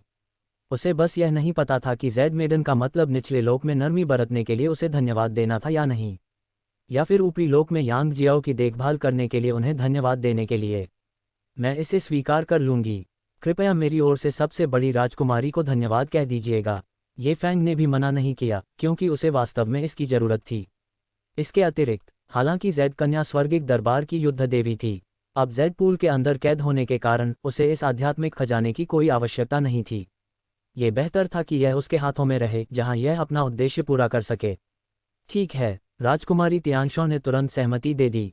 अध्याय 107, 3 सिर वाले बाढ़ के अजगर को पकड़ना। दोनों सूर्यास्त तक साथ रहे और बड़ी अनिच्छा से अलग हुए। राजकुमारी तियानशॉ के निवास से निकलने के बाद ये फैंग शारीरिक रूप से तनाव मुक्त और मानसिक रूप से स्पष्ट महसूस कर रहा था। एक बार फिर असीम प्रेरणा से परिपूर्ण। आखिरकार स्वर्ग के दरबार में एक इतनी प्यारी, सुंदर और समझदार राजकुमारी उसका इंतजार कर रही थी। वे उस दिन का इंतजार कर रहे थे जब वे खुलेआम और सम्मानपूर्वक एक साथ रह सकें। इस लक्ष्य को जल्द से जल्द हासिल करने के लिए ये फैंग स्वाभाविक रूप से प्रेरणा से भरपूर था। अपने निवास पर लौटकर उन्होंने तुरंत साधना में स्वयं को लीन कर लिया। कुछ ही दिन बीते थे। अचानक सिस्टम ने उसे फिर से एक कार्य सौंपा। डिंग ने पता लगाया है कि 3 सिर वाला बाढ़ का अजगर आदिम दुनिया के पूर्वी हिस्से में तबाही मचा रहा है। दानवों को वश में करने वाले ग्रैंड मार्शल के रूप में मेजबान कृपया एक विकल्प चुनें। पहला, अपना कर्तव्य पूरा करो, 3 सिर वाले बाढ़ ड्रैगन को पकड़ो। इनाम, संत की एकल तलवार का प्रहार। दूसरा, यदि आप कुछ न करें और निष्क्रिय खड़े रहें तो ये प्रणाली 1000 वर्षों के लिए निष्क्रिय अवस्था में चली जाएगी। क्या 3 सिर वाला बाढ़ का अजगर? ये सुनकर ये फैंग क्षण भर के लिए अचंभित रह गया। यह एक बहुत बड़ा राक्षस था। इससे पहले इसे स्वर्गिक न्यायालय के चमत्कारी धुंध के हॉल के भीतर दबा दिया गया था। दुर्भाग्यवश 100 साल पहले यह अपनी बेड़ियों से मुक्त हो गया और निचले लोक में भाग गया। इसने हॉल की रक्षा करने वाला ड्रैगन पल भी चुरा लिया। स्वर्गिक दरबार की महिला युद्ध देवी जेड मेडन इसे पकड़ने गई थी। नतीजा ये हुआ कि वह इसका मुकाबला नहीं कर सकी, बल्कि उसका दिल चकनाचूर हो गया। ये 3 सिर वाले बाढ़ के अजगर की भयंकरता को दर्शाता है, कुछ ही इसकी बराबरी कर सकते हैं। ये फैंग की पिछली जिंदगी की यादों में इस 3 सिर वाले बाढ़ के अजगर को बाद में यांग जियान ने वश में कर लिया था। उसका हथियार 3 नोक वाला दोधारी ब्लेड उसमें परिवर्तित हो गया। लेकिन इस जीवन में मुझसे सामना होने पर उसका बुरी तरह से पिटना तय है। शायद इसलिए क्योंकि इस बार इसमें एक विशालकाय राक्षस से लड़ना शामिल है। इस प्रणाली द्वारा दिया जाने वाला पुरस्कार असाधारण रूप से उदार है। ये है संत का एकल तलवार प्रहार। संतत्व प्राप्त किए बिना अंततः व्यक्ति केवल एक चींटी ही रह जाता है। किसी संत के एक ही प्रहार से आदिम जगत में अधिकांश जीवित प्राणियों का नाश हो सकता है। इस हड़ताल के तहत तो अर्ध संत लोगों का भी जीवित रहना मुश्किल हो जाएगा। इस संत की एकल तलवार के प्रहार से ये फैंग का आत्मविश्वास काफी बढ़ गया। यहाँ तक कि उन महान शक्तियों का सामना करते समय भी जो प्राचीन काल से अस्तित्व में हैं, अब उसके पास खुद की रक्षा करने और यहाँ तक कि जवाबी हमला करने की भी ताकत थी। सिस्टम, क्या सैंड सिंगल स्वॉर्ड स्ट्राइक को स्टो किया जा सकता है? ये फैंग ने पूछा। बेहतर होगा कि मामले को स्पष्ट कर लिया जाए। अन्यथा यदि सिस्टम को उससे तुरंत इनाम का दावा करने की आवश्यकता होती, वह इस संत की एकल तलवार के प्रहार को किस पर आजमाएगा? इसे स्टो किया जा सकता है। होस्ट इसे किसी भी समय सक्रिय कर सकता है। सिस्टम ने जवाब दिया। अच्छी बात है। तभी ये फैंग को तसल्ली मिली और वह चमत्कारी धुंध के हॉल की ओर उड़ने लगा। यकीन से जब वह आधे रास्ते पर पहुंच गया था, स्वर्गिक दरबार के आकाश में एक राजसी आवाज गूंजी। राक्षसों को वश में करने वाले ग्रैंड मार्शल से अनुरोध है कि वे चर्चा के लिए चमत्कारी धुंध के हॉल में आएं। ये सुनकर ये फैंग ने अपनी गति और भी बढ़ा दी और जल्दी से स्वर्गिक दरबार पहुंच गया। जब उसने चमत्कारी धुंध के हॉल में कदम रखा, उसने पाया कि जैद सम्राट सर्वोच्च सिंहासन पर विराजमान है। उनके चेहरे पर हल्का गुस्सा झलक रहा था। अन्य सभी नागरिक और सैन्य अधिकारी भी आ चुके थे। हाउटियन दर्पण से धुंधली नीली रोशनी निकल रही थी। सुनहरे बादल तैर रहे थे और फूलों की पंखुड़ियां बारिश की तरह गिर रही थीं। स्पष्ट चित्र प्रदर्शित हो रहे हैं। आपकी प्रजा महामहिम को सम्मानपूर्वक प्रणाम करती है। ये फैंग हॉल के केंद्र की ओर बढ़ा और जैद सम्राट को प्रणाम किया। जैद सम्राट ने सिर हिलाया। उनकी दमदार आवाज हॉल में गूंज उठी। 100 साल पहले स्वर्गिक दरबार से भाग निकला 3 सिर वाला बाढ़ का अजगर अब आदिम जगत में फिर से तबाही मचा रहा है। हम तुम्हें आदेश देते हैं कि तुम दानव वशीकरण सेना का नेतृत्व करो और उसे तुरंत परीक्षण के लिए स्वर्गिक न्यायालय में वापस लाओ। तभी अमर अधिकारी को समझ आया कि जैद सम्राट क्यों क्रोधित थे। यदि 3 सिर वाला बाढ़ का अजगर निचले लोक में न उतरता तो जैद मेडन उसका पीछा क्यों करती? एक नश्वर प्राणी के साथ अंतरंग संबंध बनाकर उसके खिलाफ साजिश कैसे रची जा सकती थी? क्या जैद सम्राट को अपनी छोटी बहन और भतीजे को कष्टदायी दंड देने के लिए मजबूर किया गया था? आपका विषय आदेश का पालन करता है, ये फैंग ने जोर से कहा। सीधे तौर पर स्वीकार करते हुए उन्होंने अनुमान लगाया कि यदि 3 सिर वाला बाढ़ का अजगर जैद सम्राट के हाथों में पड़ गया तो संभवतः उसे मरना मुश्किल होगा। 3 सिर वाले बाढ़ के अजगर को संभवतः स्वर्गिक दरबार की सभी क्रूर सजाओं का सामना करना पड़ेगा। ये फैंग के स्वीकार करने के बाद जैद सम्राट की आवाज़ उसके दिमाग में फिर से गूंज उठी। यह मामला संदिग्ध है, माननीय अधिकारी, अतिरिक्त सावधानी बरतें। ये फैंग क्षण भर के लिए स्तब्ध रह गया, फिर उसने जवाब दिया। आपकी प्रजा समझ गई है, कृपया निश्चिंत रहें महाराज। इस मामले में देरी की कोई गुंजाइश नहीं थी। आदेश मिलते ही ये फैंग तुरंत मुड़ा और दानव दमन सेना को एकत्रित किया। यात्रा के दौरान ये फैंग ने जैद सम्राट के शब्दों के पीछे छिपे अर्थ पर विचार किया। सबसे पहले, 3 सिर वाले बाढ़ के अजगर का भाग निकलना अत्यंत असामान्य था। 3 सिर वाले बाढ़ के अजगर को चमत्कारी धुंध के हॉल में न जाने कितने ब्रह्मांडीय चक्रों के लिए कैद कर रखा गया था। लेकिन ये बिना किसी पूर्व संकेत के यूं ही निकल गया। जैसे ही जेड मेडन ने उसका पीछा किया, उस पर तुरंत हमला कर दिया गया। उसके बाद 3 सिर वाला बाढ़ का अजगर हजारों वर्षों तक निचले लोक में छिपा रहा और अपने पीछे कोई निशान नहीं छोड़ा। जेड सम्राट की अथाह साधना और साथ ही 3 सिर वाले बाढ़ ड्रैगन के प्रति उनकी घृणा के कारण, अगर उसे इसका स्थान पता चल जाता तो वह बहुत पहले ही ये फैंग को इसे नष्ट करने का आदेश दे चुका होता। वह इसे आज तक जीवित रहने की अनुमति कैसे दे सकता था, जबकि उसे इसके ठिकाने के बारे में तभी पता चला जब इसने खुद को सक्रिय रूप से प्रकट किया। अर्ध संतों में एक शक्तिशाली व्यक्तित्व जेड सम्राट भी वास्तव में 3 सिर वाले बाढ़ ड्रैगन के स्थान का पता नहीं लगा सका। ये बेहद विचारोत्तेजक था। इसके अतिरिक्त 3 सिर वाले बाढ़ ड्रैगन का पुनः प्रकट होना ये फैंग की वापसी और दानव दमन सेना द्वारा आदिम याओ जाति पर धावा बोलने के साथ मेल खाता था, जब उनकी शक्ति अपार थी और स्वर्गिक दरबार का भाग्य बढ़ रहा था। 3 सिर वाला बाढ़ का अजगर अचानक प्रकट हुआ और आदिम जगत में तबाही मचाने लगा। स्पष्टतः इसके पीछे मौजूद व्यक्ति या शक्ति ने ही इसे जारी किया है। जेड सम्राट के चेहरे पर एक बार फिर थप्पड़ मारकर स्वर्गिक दरबार की प्रतिष्ठा को कम करना। यदि 3 सिर वाले बाढ़ के अजगर को स्वर्गिक दरबार को अपमानित करने के लिए छोड़ा जा सके, फिर इसके पीछे की महान शक्ति या बल, यह मानना ही होगा कि त्रिमुखीय बाढ़ ड्रैगन ये फैंग और दानव दमन सेना से अधिक शक्तिशाली है। इसलिए जेड सम्राट ने विशेष रूप से ये फैंग को सावधान रहने की चेतावनी दी थी। आदिम जगत का जल वास्तव में बहुत गहरा है, ये फैंग ने आह भरी। इस मानसिक तर्क वितर्क के दौरान वे पहले ही town desolation demon subduing hall पहुंच चुके थे। उसके आदेश पर दानव दमन सेना ने तुरंत कार्रवाई शुरू कर दी।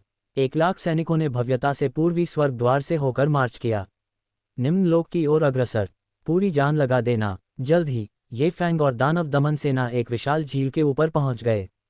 3 सिर वाले बाढ़ के अजगर का असली रूप उसके नाम के अनुरूप ही था। एक बार ड्रैगन जिसने दाव को प्राप्त कर लिया था, स्वभाव से ही पानी का शौकीन था। इसलिए यह विशाल झील और उसके आसपास के पहाड़ों में निवास करता था। 3 सिर वाले बाढ़ के अजगर, बाहर आओ और इस मार्शल का सामना करो। ये फैंग दहाड़ा, हजारों पर्वत और घाटियां सरसरा उठीं और कांप उठीं। 10,000 ली चौड़ी विशाल झील फट गई, जिससे 1000 झांग ऊंचे पानी के स्तंभ हवा में उड़ गए। ये फैंग की छाती तेजी से ऊपर नीचे हो रही थी, उसका चेहरा बेहद उदास था। हत्या करने का इरादा एक विशाल सागर की तरह उमड़ पड़ा, जिसके कारण पूरी दुनिया का तापमान तेजी से गिर गया। सच तो यह है कि ये फैंग शायद ही कभी इतना क्रोधित होता था, लेकिन उसकी आंखों के सामने का दृश्य, इससे उसके मन में यह इच्छा जागृत हुई कि वह तुरंत ही 3 सिर वाले बाढ़ के अजगर को 1000 टुकड़ों में काटकर मार डाले। फिर उसकी हड्डियों को पीसकर धूल बना दो और उसकी सच्ची आत्मा को नष्ट कर दो। 3 सिर वाले बाढ़ के अजगर को कभी पुनर्जन्म न लेने देना। उनके नीचे स्थित झील की सतह पर फीके सफ़ेद रंग के शवों के ढेर तैर रहे थे, 1000 से अधिक संख्या में, सभी युवा मानव जाति की युवतियां। उनमें से प्रत्येक या तो बिखरे बालों वाला था या पूरी तरह नग्न था। उनकी आंखें चौड़ी खुली हुई थीं। स्पष्टतः मृत्यु से पहले उन्हें अत्यधिक यातना सहनी पड़ी थी। ये दृश्य देखकर ये फैंग को पहले ही अंदाजा हो गया था कि क्या हुआ होगा। यहाँ तक कि दानव दमन सेना के 1 लाख सैनिकों के चेहरे पर भी उदासी छाई हुई थी। उनके सिर के ऊपर मौजूद लौह रक्त वाली दुष्ट ऊर्जा 10,000 ली के काले बादल में संघनित हो गई।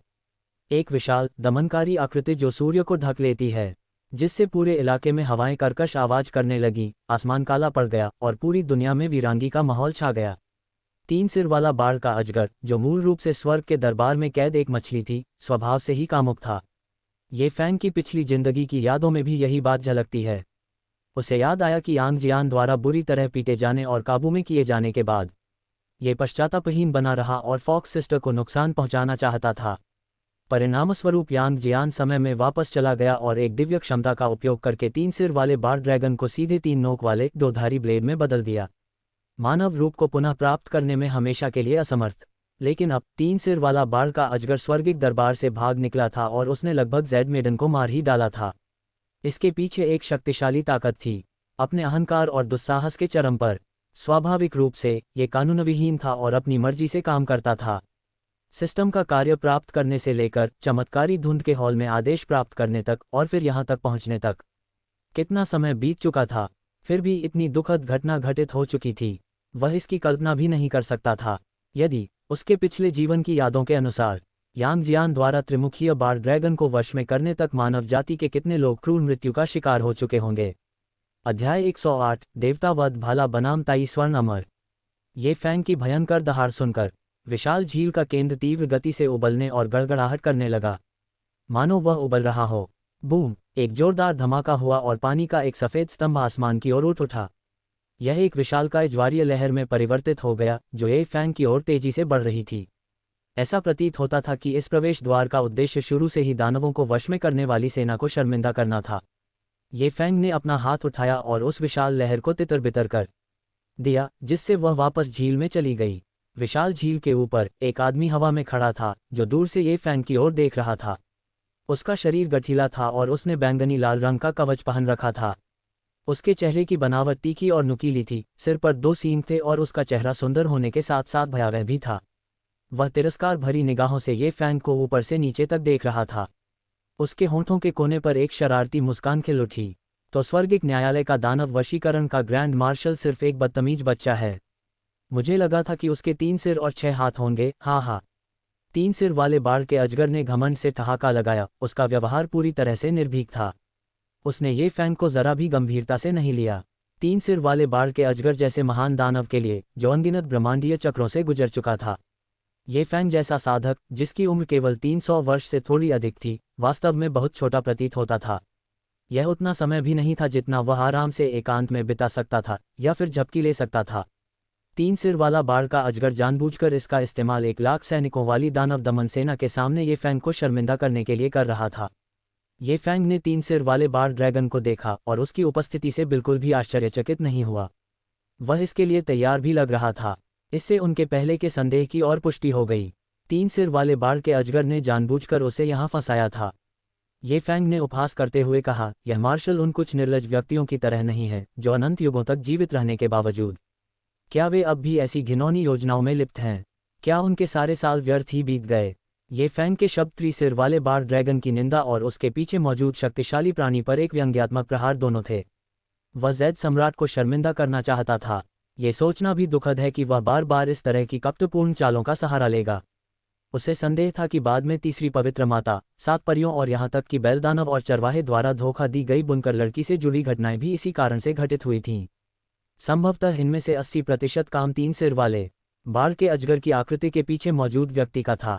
स्वर्गिक दरबार की महिला सदस्यों को लगातार मोहित करना वास्तव में यह निर्लजता की पराकाष्ठा है। तुम्हारी हिम्मत कैसे हुई इस पूजनीय व्यक्ति का अनादर करने की? 3 सिर वाले बाढ़ के अजगर का चेहरा पल भर में काला पड़ गया। एक भयानक आभा उत्पन्न हुई जिसके कारण हवाओं और बादलों का रंग बदल गया। ये फैंग को तुरंत ही अत्यधिक खतरे का आभास हो गया। जब त्रिमुखीय बाढ़ ड्रैगन ने ज़ेड मेडन से युद्ध किया तब उसकी साधना शिखर स्वर्ण अमर स्तर पर होनी चाहिए थी, लेकिन अब ऐसा लग रहा था कि उसने हॉल की रक्षा करने वाला ड्रैगन पल चुरा लिया था। इस 3 सिर वाले बाढ़ के अजगर ने वास्तव में बाधाओं को तोड़ दिया था और वह ताई गोल्डन इमॉर्टल स्तर का एक शक्तिशाली योद्धा बन गया था। हालांकि ये फैंग ने इससे पहले कुछ ताई गोल्डन इमॉर्टल याओ राजाओं को मार डाला था। 3 सिर वाले बाढ़ के अजगर जैसे प्राचीन रूप और उन याओ राजाओं के बीच बहुत बड़ा अंतर था। इसलिए ये फैंग के मन में जरा भी कम आंकलन नहीं था। उसने अपनी समस्त दैवीय शक्ति को जुटा लिया और किसी भी क्षण युद्ध में शामिल होने के लिए तैयार हो गया। एक तुच्छ व्यभिचारी बाढ़ का अजगर जो सच्चा अजगर भी नहीं है, खुद को ये पूजनीय कहने का साहस करता है। ये फैंग की आंखें क्रोध से धधक रही थीं। उसने झील की सतह पर तैरते मानव जाति के शवों की ओर इशारा करते हुए फटकार लगाए। वे तो बस इस पूजनीय व्यक्ति के तुच्छ खिलौने मात्र हैं। मर गया तो मर गया, अब आप क्या कर सकते हैं? हा हा हा। 3 सिर वाले बाढ़ के अजगर ने जोर से ठहाका लगाया। तुम मौत को दावत दे रहे हो? ये फैंग के दिल में उमड़ता गुस्सा पल भर में भड़क उठा। उसने सीधे ही देवता वध करने वाला भाला निकाल लिया। इसने अपनी 12 परतों की मुहरें खोल दीं और इसने एक मध्य श्रेणी के सहज आध्यात्मिक खजाने के रूप में अपनी शक्ति को उजागर किया। ये फैंग ने इतनी जोर से चीख मारी कि पहाड़ कांप उठे और धरती फट गई, जिससे स्वर्गीय नदी का प्रवाह उलट गया।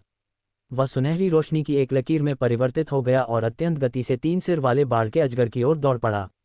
उसी समय 9 रिवोल्यूशंस प्रोफाउंड आर्ट ने पूरी ताकत से काम करना शुरू कर दिया। इसके परिणामस्वरूप ये फैंग का शरीर अपने सामान्य आकार से 2 गुना बड़ा हो गया, जिससे वह हटा-कटा और मजबूत बन गया, लोहे के एक मीनार की तरह अतुलनीय शक्ति की भावना से परिपूर्ण। ताई गोल्डन इमॉर्टल स्तर के 3 सिर वाले बाढ़ ड्रैगन का सामना करते हुए ये फैंग ने जरा भी अहंकार नहीं दिखाया। शुरू से ही उसने अपनी पूरी ताकत लगा दी, जिसका मकसद पहल अपने हाथ में लेना था। वूश, ये फैंग एक उल्कापिंड की तरह तेजी से आगे बढ़ा, उसकी गति जबरदस्त थी। उसने अविश्वसनीय गति से अपना भाला आगे बढ़ाया। लाल रंग के सच्चे ड्रैगन की तरह देवता का वध करने वाला भाला सीधे 3 सिर वाले बाढ़ के ड्रैगन के महत्वपूर्ण अंगों पर निशाना साध रहा था। खनखनाहट, नाजुक क्षण में 3 सिर वाले बाढ़ के अजगर का पंजा भाले की नोक पर जोर से टकराया। भाले की नोक के एक तरफ आते ही चिंगारियां उड़ने लगीं। 3 सिर वाले बाढ़ के अजगर के शरीर के पास से गुजरते हुए एक प्राचीन भिन्न प्रजाति के रूप में 3 सिर वाले बाढ़ के अजगर के पास अपार शारीरिक शक्ति थी, जो अजगर वंश के अधिकांश सदस्यों से कहीं अधिक थी। हॉल गार्डिंग ड्रैगन पल के बपतिस्मा के माध्यम से उनके रूपांतरण के बाद ये बात और भी अधिक सच हो गई। उस पंजे के वार के नीचे ये फैंग ने भी भाले के डंडे के माध्यम से संचारित एक जबरदस्त बल को महसूस किया। उसे तब तक हिलाते रहे जब तक कि उसके रक्त में हलचल न मच गई और उसकी छाती भारी न हो गई। फिर भी ये फैंग नहीं रुका। उसके हाथ में मौजूद देवता वध करने वाला भाला पलक झपकते ही 100 से अधिक बार आगे की ओर चला गया। 3 सिर वाले बाढ़ के अजगर के पंजे अचानक गहरे लाल रंग की रोशनी से जगमगा उठे। ये वास्तव में सभी हमलों को रोकने में कामयाब रहा, बिना जरा सी भी चोट लगे। ये फैंग ने अपनी निगाहें केंद्रित कर लीं। 3 सिर वाले बाढ़ के अजगर के हाथों में गहरे लाल रंग के पंजे वाले दस्तानों के 2 जोड़े थे। वे किसी दिव्य धातु से बने प्रतीत होते थे, जो दाव पैटर्न से घनी तरह से ढके हुए थे और प्रकाश से सराबोर थे। प्रत्येक पंजे पर मौजूद 5 पंजे ठंडी, तीखी रोशनी से चमक रहे थे, मानो वे दिव्य तलवारें हों। उनकी आभा को देखकर ये फैंग ने अनुमान लगाया कि ये पंजे वाले दस्ताने संभवतः मध्य श्रेणी के उत्तर स्वर्गीय आध्यात्मिक खजाने थे। स्वर्गीय दरबार का दानव वशीकरण मार्शल काफी प्रभावशाली है। अफसोस की बात है कि आज आपकी मृत्यु इसी पूज्य गुरु के हाथों होगी। 3 सिर वाले बाढ़ के अजगर की आंखें सिकुड़ गईं।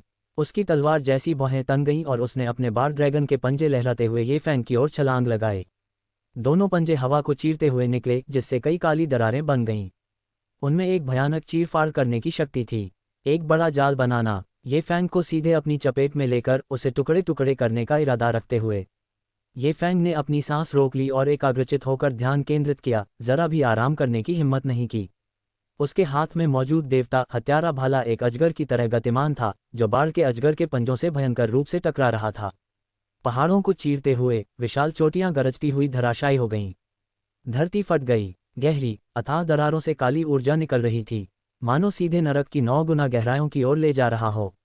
क्लैंग, दोनों के बीच एक बार फिर टक्कर हो गई। शून्य लोक विकृत रूप से मुड़ गया, मानो वह बिखरने ही वाला हो। ये फैंग और 3 सिर वाले बाढ़ के अजगर दोनों 10,000 मीटर पीछे की ओर उड़ गए। वे अविश्वास भरी निगाहों से एक दूसरे को देख रहे थे। ये फैंग की 9 क्रांतियों की गहन कला तीसरी क्रांति की महान पूर्णता के निकट पहुंच रही थी।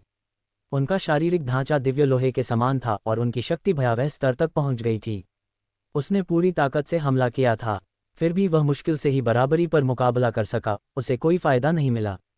हालांकि इसका एक बड़ा कारण यह था कि वह एक विशाल दायरे के अंतर को पार करते हुए लड़ रहा था, जैसे किसी खाई को पार करना। फिर भी ये 3 सिर वाले बाढ़ के अजगर की जबरदस्त शक्ति को प्रदर्शित करने के लिए पर्याप्त था, क्योंकि ऐसी स्थिति उत्पन्न हो सकती है। ताई गोल्डन इमॉर्टल के साथ ऐसा कभी नहीं हुआ था, याओ जाति के जिन सदस्यों को उसने पहले ही मार डाला था। 3 सिर वाले बाढ़ के अजगर के दिल में लगा सदमा ये फैंग के सदमे से कहीं अधिक था। उसने शुरू में एक पीक गोल्डन इमॉर्टल को मारने के बारे में सोचा था। हेवनली कोर्ट मार्शल के लिए यह उतना ही आसान होगा जितना कि अपना पत्ता पलटना, लेकिन उसे कभी उम्मीद नहीं थी कि उसकी आध्यात्मिक शक्ति के बावजूद भी वह ये फैंग को मारने में विफल रहेगा। वह अपने प्रतिद्वंदी को एक भी घाव नहीं दे पाया था। स्वर्गिक दरबार में जैद सम्राट का थोड़ा चिंतित हृदय भी शांत हो गया। साथ ही उन्हें कुछ आश्चर्य भी हुआ। उसने ये फैंग को दानव दमन सेना के साथ नीचे भेजा था, विशालकाय आत्मा देवता और अन्य लोगों को अपने साथ आने का आदेश दिए बिना, क्योंकि वह जानता था कि ये फैंग अपनी साधना को बढ़ाने के लिए दानव दमन सेना की शक्ति उधार ले सकता है। लेकिन जिसकी उन्होंने उम्मीद नहीं की थी वह ये था, उस विशेष शक्ति का उपयोग किए बिना भी वह पूरी तरह से अपनी युद्ध क्षमता पर निर्भर था। ये फैंग बिना किसी नुकसान के 3 सिर वाले बाढ़ ड्रैगन जैसे ताई गोल्डन इमोर्टल दायरे के प्रतिद्वंद्वी का सीधे सामना कर सकता था। स्वर्गिक दरबार के अन्य अमर अधिकारी भी स्तब्ध रह गए। ये फैंग की असाधारण शक्ति, उन्होंने एक बार फिर उनकी उम्मीदों से बढ़कर प्रदर्शन किया। अध्याय 109 शिखर स्वर्ण अमर विशेषज्ञ। कितने दिन हो गए ये फैंग प्रारंभिक स्वर्ण अमरता के स्तर से आगे बढ़ा। एक शिखर स्वर्ण अमर के लिए क्षेत्र विशेषज्ञ, वह विभिन्न लोकों में त्रिमुखीय बाढ़ ड्रैगन की तरह ताई स्वर्ण अमर से भी लड़ सकता था। इसमें कोई आश्चर्य की बात नहीं है कि महाराज उन्हें इतना पसंद करते हैं। ये फैंग की ताकत ने एक बार फिर सबको हरा दिया था। यहाँ तक कि वे अमर अधिकारी भी जो ये फैंग द्वारा दानव दमन मार्शल का पद ग्रहण करने से नाराज थे। अब हम पूरी तरह से आश्वस्त हो चुके थे। और दूसरी तरफ आदिम महान भूमि पर ये फैंग की अपार शक्ति ने त्रिसिर वाले बाढ़ ड्रैगन को पूरी तरह से क्रोधित कर दिया था। 3 सिर वाले बाढ़ के अजगर के अहंकारी स्वभाव को देखते हुए ये स्वीकार नहीं कर सकता था कि कोई व्यक्ति उससे कहीं कम सभ्यता स्तर का हो। इसे गतिरोध की स्थिति तक ले जा सकता है। मैं तुम्हें मरा हुआ देखना चाहता हूँ। 3 सिर वाले बाढ़ के अजगर का चेहरा भयंकर था। उसकी पुतलियों से एक अजीबोगरीब खून जैसे लाल रंग की रोशनी निकल रही थी। यह जोर से दहाड़ा। उसका बैंगनी लाल युद्ध वस्त्र हवा न होने पर भी लहरा रहा था, जिससे हल्की सरसराहट हो रही थी। राक्षसी ऊर्जा आकाश की ओर उमड़ पड़ी, जिससे आकाश और पृथ्वी में परिवर्तन आया और हवा और बादलों का रंग बदल गया। उसके शरीर से एक भयावह आभा निकल रही थी। घनी बैंगनी राक्षसी ऊर्जा 3 सिर वाले बाढ़ के अजगर के शरीर में व्याप्त थी। इसकी दोनों भुजाओं पर दाव पैटर्न बने हुए थे। बाढ़ के अजगर के पंजे तेज और हिंसक बिजली के साथ उछले, जिससे जोर से कड़कने की आवाज आई। इसकी आभा अपने चरम पर पहुंच गई। तब 3 सिर वाले बाढ़ के अजगर ने अपनी दोनों भुजाओं को जोर से घुमाया। उसके हाथों पर मौजूद बाढ़ ड्रैगन के पंजे तेजी से चमक रहे थे, हजारों फीट लंबी गहरे लाल रंग की कृपाण ऊर्जा की 6 लकीरें काटते हुए। कृपाण ऊर्जा की इन 6 धारियों के चारों ओर काली दरारें दिखाई दीं। हमले की शक्ति इतनी प्रबल थी, इसने सीधे तौर पर अंतरिक्ष को चीर दिया, जो बेहद भयावह था। Coiling dragon red gold armour के बावजूद ये फैंग को हल्का दर्द महसूस हुआ। उसका शरीर ऐसा महसूस हो रहा था मानो टुकड़े टुकड़े हो जाने वाला हो। 3 सिर वाले बाढ़ के अजगर के पूर्ण बल के हमले का सामना करना, ये फैंग ने इसे कम आंकने की हिम्मत नहीं की। गरज गरज ड्रैगन और बाघ की दहाड़ें गूंज उठीं। ये फैंग की बाईं बांह पर बाघ के सिर का निशान दिखाई दिया। जीवंत राजसी बाघ जैसी आंखों से शक्ति का विकिरण होता हुआ उसके माथे पर बना राजा का अक्षर लहरों की तरह लहरा रहा था। पीली और सफ़ेद धारियां बेहद भयंकर दिख रही थीं। एक घनी राक्षसी शक्ति का विस्फोट हुआ, अद्वितीय शक्ति से परिपूर्ण। उसके दाहिने हाथ पर एक ड्रैगन के सिर का निशान भी दिखाई दिया। दोनों बिल्कुल स्पष्ट थे और उनसे अतुलनीय रूप से शक्तिशाली आभा निकल रही थी, मानो वे किसी भी क्षण किसी वास्तविक वस्तु में परिवर्तित हो सकते हों। 36 दिव्य आत्मा तकनीकों से ड्रैगन को वश में करना और बाघों को पालतू बनाना, ये फैंग के भीतर मौजूद अराजक दिव्य शक्ति द्वारा संचालित। इसकी शक्ति पहले की तुलना में अज्ञात संख्या में गुना बढ़ गई थी। ये बिल्कुल अतुलनीय था। तेजी से आ रही कृपाण ऊर्जा की 6 लकीरों का सामना करते हुए ये फैंग ने अपने हाथ में मौजूद देवता हत्यारे भाले में अपनी पूरी ताकत लगा दी। उस देवता का वध करने वाले भाले से पूरे शरीर में एक भयानक रक्तलाल प्रकाश निकल रहा था। भाले की नोक से तीव्र भाले की ऊर्जा निकली, जो 10,000 फीट की ऊंचाई तक पहुंची और सीधे बादलों को भेद गई। आकाश और पृथ्वी को नष्ट करने में सक्षम एक आभा प्रकट हुई। इस पल हजारों मील के दायरे में रहने वाले जीव इस भयावह हत्या के इरादे से स्तब्ध रह गए। वे जमीन पर औंधे मुंह पड़े थे, कांप रहे थे, उनकी आत्माएं धड़क रही थीं, मानो मृत्यु किसी भी क्षण आ सकती है। तोड़ना, ये फैंग दहाड़ा और हवा में ही अपना दाहिना पैर जोर से पटका। ऊर्जा की एक शक्तिशाली लहर बाहर की ओर फैल गई। इसके साथ ही लगातार ध्वनि विस्फोट भी हुए। इससे पता चलता है कि उसकी ताकत कितनी भयावह हो गई थी। ये फैंग के पूरे प्रयास के तहत 10,000 फुट लंबा रक्त जैसा लाल प्रकाश देवता का वध करने वाले भाले की नोक से निकला। कृपाण ऊर्जा की 6 धारियों से भयंकर रूप से टकराया। बूम! दोनों ताकतें भयंकर रूप से टकराईं, जिससे चकाचौंध कर देने वाली रोशनी का विस्फोट हुआ। ऐसा लग रहा था मानो यहाँ एक छोटा सा सूरज गिर पड़ा हो। पूरी दुनिया को खून के लाल रंग से रोशन करते हुए एक दुखद वातावरण छा गया। ये जगह पल भर में शूरा का नरक बन गई। आसपास के विशाल पर्वत एक के बाद एक ढह गए और उनमें विस्फोट हो गया। झील का पानी उग्र रूप से उफान पर आया और झरनों की चादरें फूट पड़ीं। अंततः जैसे जैसे प्रकाश धीरे धीरे कम होता गया, सब कुछ फिर से शांत हो गया, जैसे कि कुछ हुआ ही ना हो। 3 सिर वाले बाढ़ ड्रैगन की कृपाण ऊर्जा और देवता वध करने वाले भाले की ऊर्जा एक साथ गायब हो गई।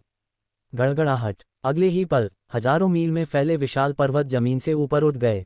उनकी सतह सुनहरी रोशनी की एक परत से ढकी हुई थी। इससे पहाड़ों का वजन कई गुना बढ़ गया, जिससे आकाश और पृथ्वी चूर चूर हो गए।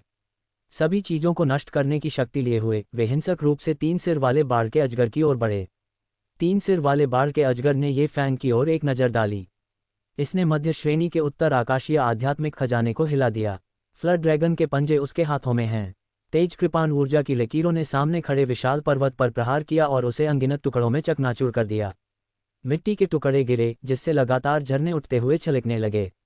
घने धुएं और धूल के बीच 3 सिर वाला बाढ़ का अजगर प्रकट हुआ। तो ये वही वेश्या है जो स्वर्गिक दरबार में थी, और ये सचमुच तुम्हारे हाथ लग गई। 3 सिर वाले बाढ़ के अजगर ने जोर से ठहाका लगाया। इसने दैवीय क्षमता की पूरी तरह से अनदेखी की। ये फैंग ने प्रदर्शन किया, क्योंकि जेड मेडन ने स्वर्गिक दरबार से उसका पीछा करके उसे मारने के लिए इसी तकनीक का इस्तेमाल किया था। लेकिन 3 सिर वाले बाढ़ के अजगर ने इसे आसानी से तोड़ दिया। उसने फ्लड ड्रैगन क्लॉस का इस्तेमाल करके उसकी छाती को भी भेद दिया, उसका दिल निकालकर चूर चूर कर देना। वैसे वो कुतिया सचमुच बहुत खूबसूरत थी। कितना अफसोस की बात है, कितना अफसोस की बात है। 3 सिर वाले बाढ़ के अजगर ने अपनी जीभ चटकाए, मानो उसे सचमुच किसी बात का पछतावा हो। लेकिन सबको पता था, 3 सिर वाले बाढ़ के अजगर को जिस बात का पछतावा था, वह निश्चित रूप से जेड मेडन को गंभीर रूप से घायल करने का कृत्य नहीं था, बल्कि इससे भी कहीं अधिक घिनौने और विकृत विचार। चमत्कारी धुंध के हॉल में जेड सम्राट का चेहरा निर्मम भाव से ठंडा था। वह चाहता था कि काशी संत पद्धतियों का तुरंत उपयोग कर सके, 3 सिर वाले बाढ़ के अजगर की आत्मा को पूरी तरह से नष्ट करने के लिए। लेकिन स्वर्गिक दरबार के स्वामी के रूप में उन्होंने अपनी प्रतिष्ठा और सम्मान बनाए रखने के लिए खुद को जबरदस्ती नियंत्रित किया। उसे बस यही उम्मीद थी कि ये फैंग 3 सिर वाले बाढ़ के अजगर को जीवित पकड़ लेगा। वे यातना देने वाले उपकरण प्राचीन दानव दरबार से विरासत में मिले हैं। हालांकि पहले वह उन्हें बहुत क्रूर समझता था और उन्हें कहीं कैद कर दिया था।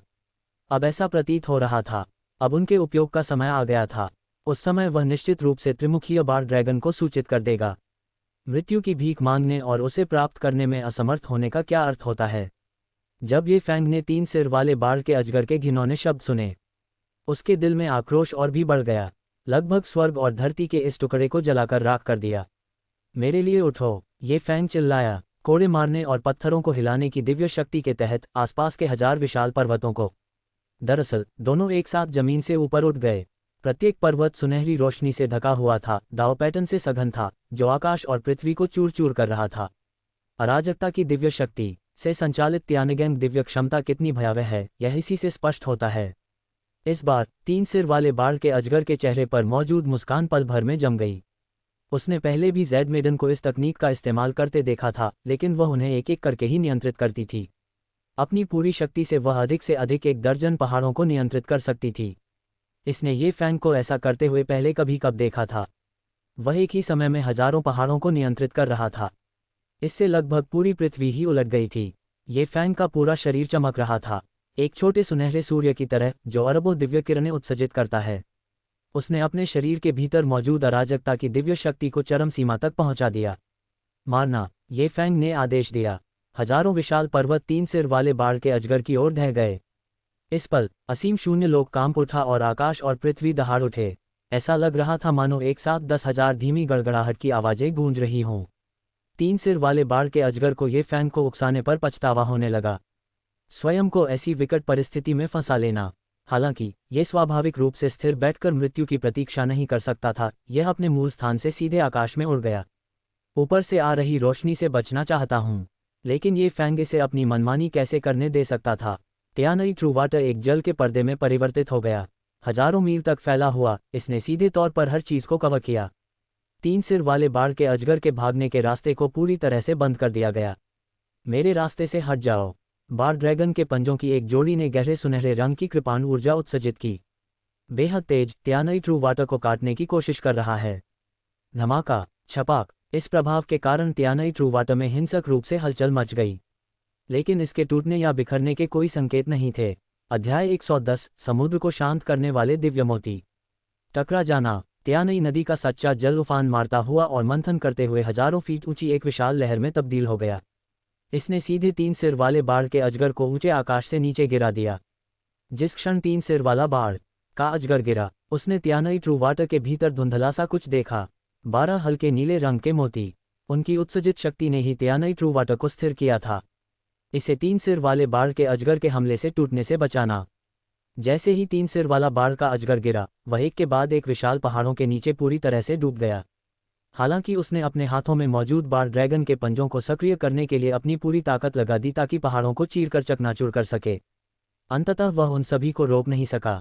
उस पर एक के बाद एक कई पहाड़ों की चपेट में आने से वह बुरी तरह घायल हो गया और उसने मुंह भरकर खून उगल दिया। ये फैंग ने एक साथ मध्य श्रेणी के उत्तर स्वर्गीय आध्यात्मिक खजाने, उच्च श्रेणी के सहज आध्यात्मिक खजानों के एक समूह और 2 दिव्य क्षमताओं को सक्रिय किया था। उसके शरीर के भीतर की दिव्य शक्ति अत्यंत तीव्र गति से क्षीण हो रही थी। इससे वह पसीने से तरबतर हो गया और उसका चेहरा बैंगनी लाल हो गया। यही उसकी सीमा थी। ये फैंग ने सीधे 10 अमर सार कणों को कुचल दिया, जिससे वे गाढ़ी परिष्कृत ची में परिवर्तित हो गए। इससे उसकी ऊर्जा तेजी से बहाल हो गई, जबकि उसने साथ ही साथ अपनी पूरी ताकत से पर्वत को हिलाने वाले कोड़े का इस्तेमाल करके तियानगैंग दिव्य क्षमता को सक्रिय किया। बैंग बैंग बैंग, एक के बाद एक भीषण विस्फोट हुए, जिससे पूरी दुनिया बुरी तरह कांप उठी। 3 सिर वाले बाढ़ के अजगर पर बार बार भारी प्रहार हुए, उसका पूरा शरीर बुरी तरह कांप रहा था। उनका पहले का बेहद खूबसूरत चेहरा अब अतुलनीय रूप से बदसूरत हो गया था।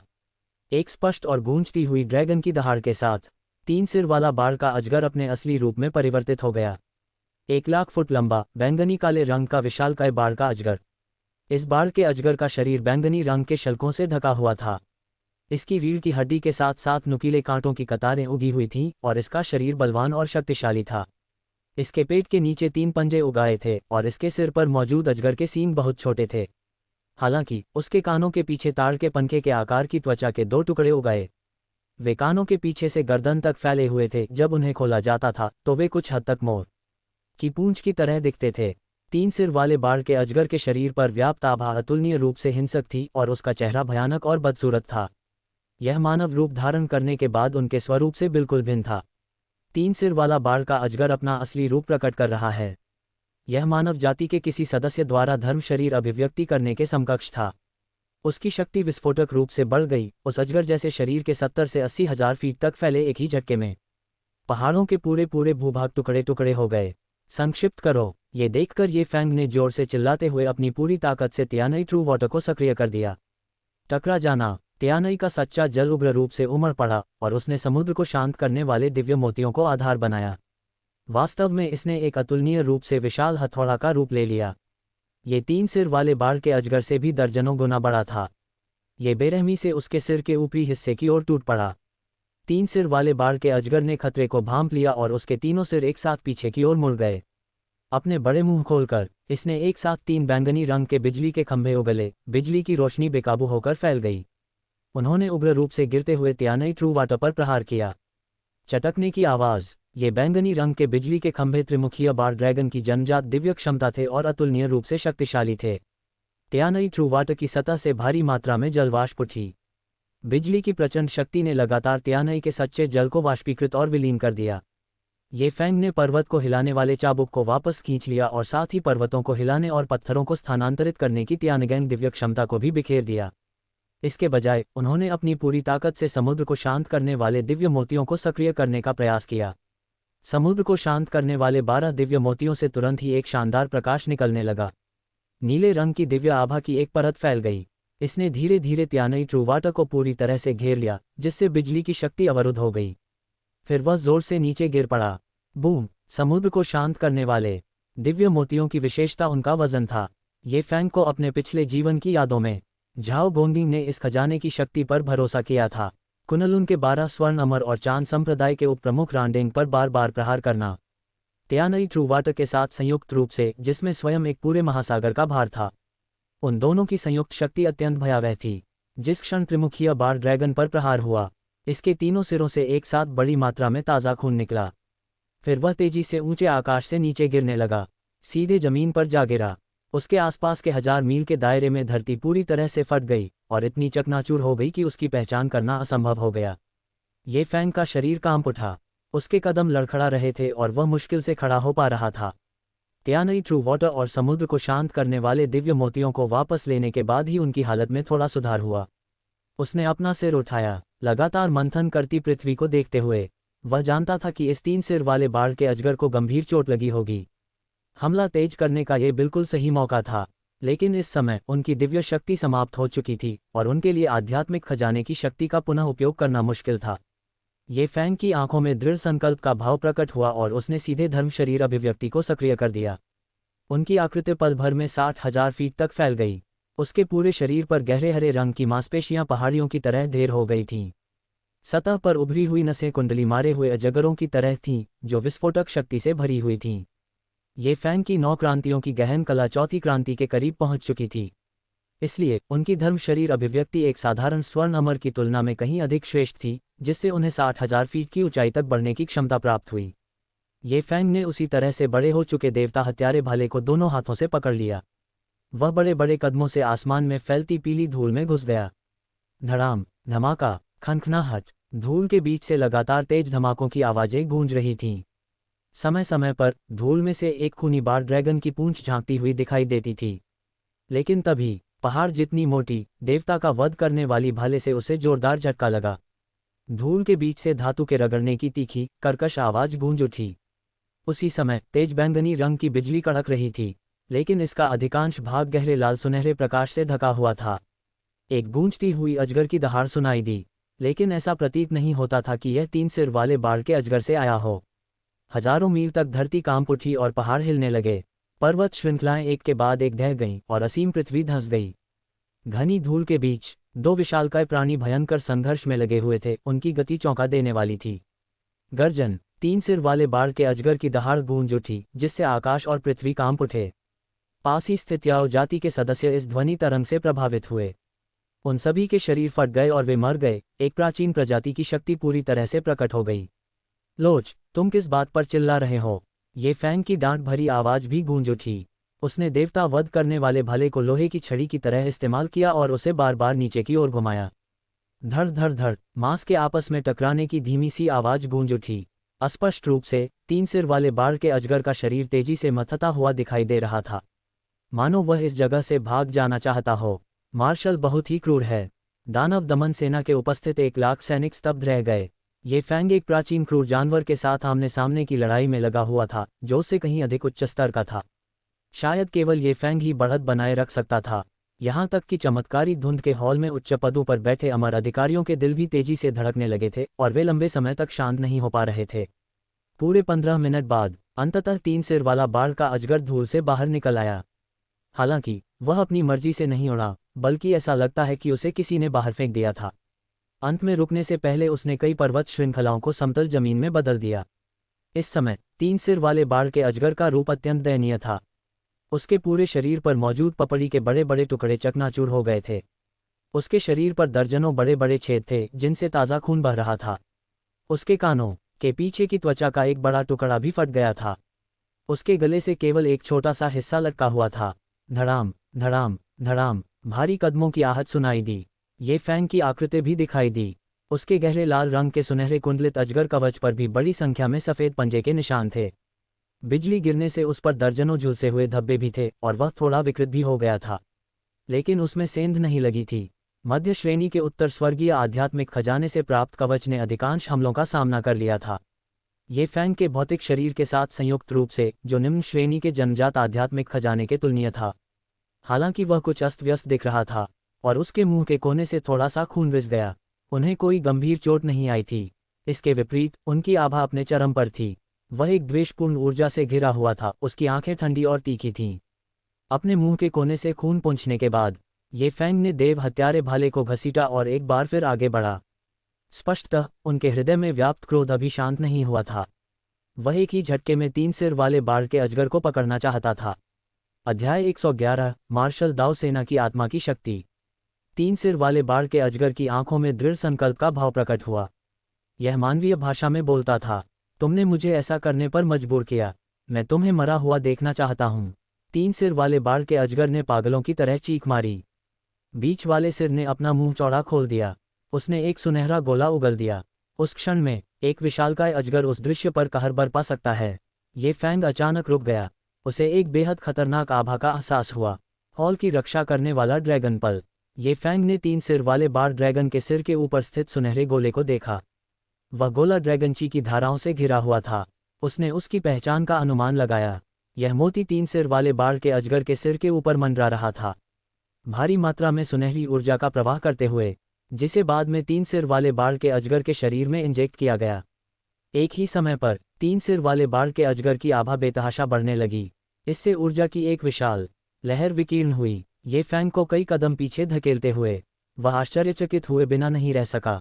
3 सिर वाले बाढ़ ड्रैगन से इस समय जो आभा निकल रही थी, कम से कम मध्य स्तर के ताई गोल्डन इमॉर्टल स्तर पर था, और यह अभी भी तेजी से और लगातार बढ़ रहा था। 3 सिर वाले बाढ़ के अजगर का शरीर अचानक फूल गया और उसके पूरे शरीर पर मौजूद शल्कों से खून रिस रहा था। उसका शरीर लगातार मरोड़ता रहा और उनके चेहरों पर अत्यधिक पीड़ा के भाव दिखाई दिए। ये हॉल की रक्षा करने वाला ड्रैगन मोती एक प्राचीन ड्रैगन कबीले द्वारा छोड़ा गया था। अर्धसंत क्षेत्र पूर्वज की मृत्यु के बाद उनका शव। इसने अपने भीतर की ऊर्जा का उपयोग करके ताई गोल्डन इमॉर्टल स्तर तक पहुंचने में सफलता प्राप्त की थी। लेकिन अगर उसे और आगे बढ़ना था तो उसे धीरे धीरे ही आगे बढ़ना था, क्योंकि यह शुद्ध नस्ल का ड्रैगन नहीं था। ये ड्रैगन मोती के भीतर मौजूद विरासत को एक ही बार में प्राप्त नहीं कर सका। यदि वह जबरदस्ती ऊर्जा को अपने शरीर में खींच ले, इससे स्वयं को ही भारी नुकसान होगा। लेकिन इस समय 3 सिर वाले बाढ़ के अजगर को अब कोई परवाह नहीं थी।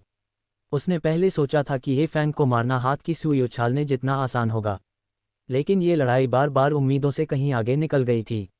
यह न केवल बढ़त हासिल करने में विफल रहा, बल्कि इसकी आंखों में चींटी के काटने से इसे चोट भी लगी।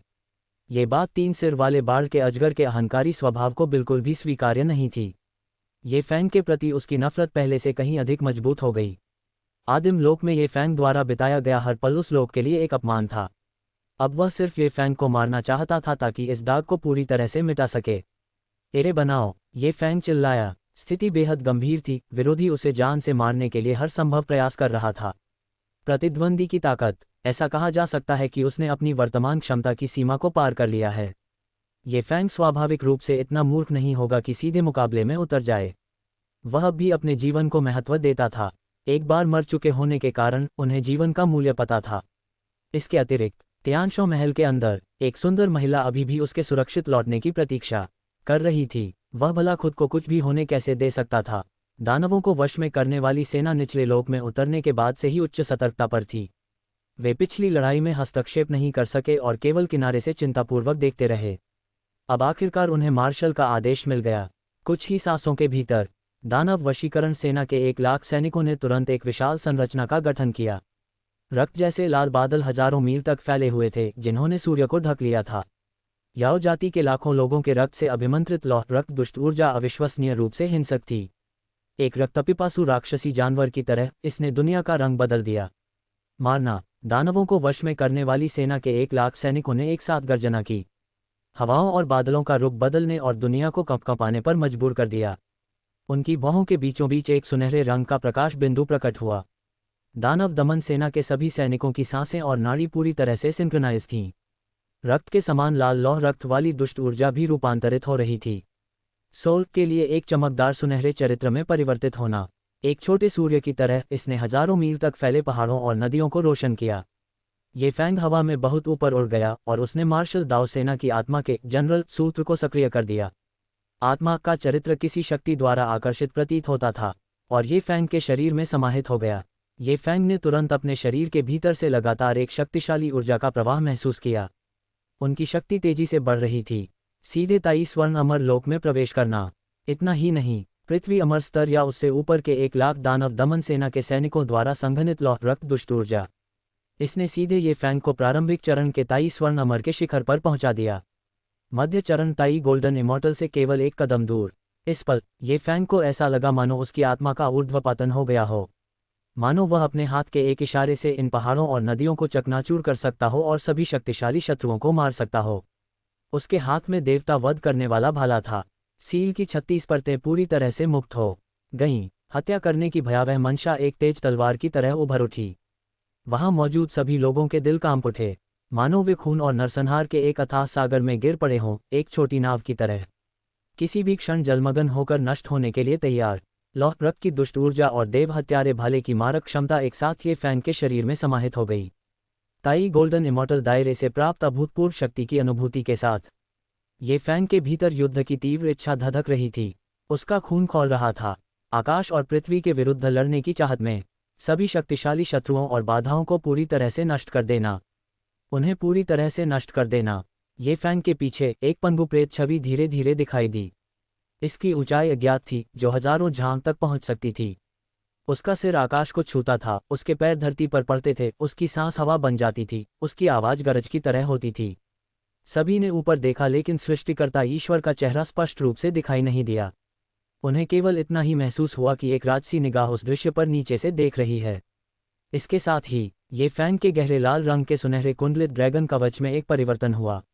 लाल सुनहरे रंग की रोशनी तेज चमक रही थी। फिर एक गूंजती हुई अजगर की दहाड़ सुनाई दी। उसकी छाती के बीचों बीच स्थित अजगर का सिर सजीव हो उठा और उसने अपना शरीर मरोड़ना शुरू कर दिया। ये कवच से बाहर तैरकर निकला, 10,000 झांग लंबे सुनहरे ड्रैगन में रूपांतरित हो रहा है।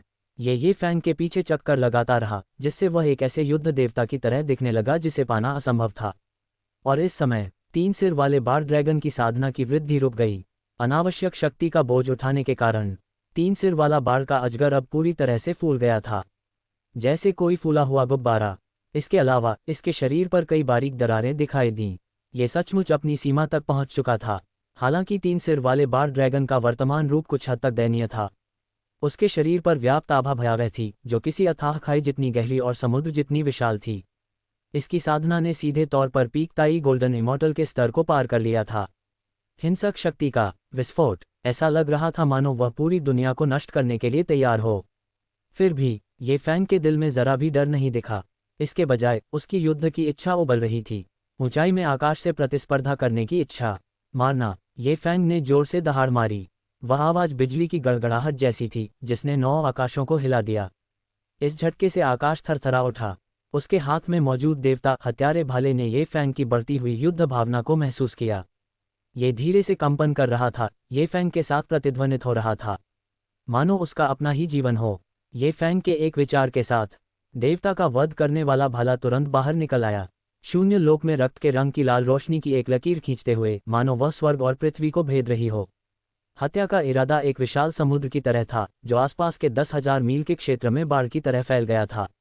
स्विश। जैसे ही 3 सिर वाले बाढ़ के अजगर के मुख खुले, और गरजने की शक्ति अभी भी पनप रही थी, उसके शरीर को उस रक्तमय लाल प्रकाश ने सीधे भेद दिया। उसकी गर्दन में एक बड़ा छेद दिखाई दिया, जो आगे से पीछे तक पारदर्शी था। खून फव्वारे की तरह बह रहा था। पानी नीचे गिरता है और नीचे फैली विशाल झील को लाल रंग से रंग देता है। उसके शरीर पर मौजूद पीकताई गोल्डन इमॉर्टल की आभा भी तेजी से कम हो रही थी, बिल्कुल एक फूटते हुए गुब्बारे की तरह। हालांकि इस 3 सिर वाले बार ड्रैगन ने ड्रैगन मोती की शक्ति का उपयोग करके जबरदस्ती अपनी साधना को बढ़ाया।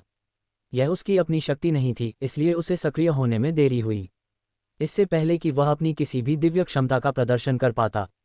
ये फैंग द्वारा चलाए गए देवता वध करने वाले भाले से उसमें छेद हो गया था। 3 सिर वाले बाढ़ के अजगर का भौतिक शरीर क्षतिग्रस्त हो गया था और अब वह उस शक्ति को सहन नहीं कर सकता था।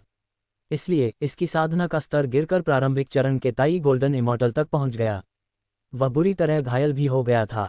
प्रतिरोध करने की क्षमता पूरी तरह खो देना। अध्याय 112। 3 सिर वाले बाढ़ के अजगर को जीवित पकड़ना।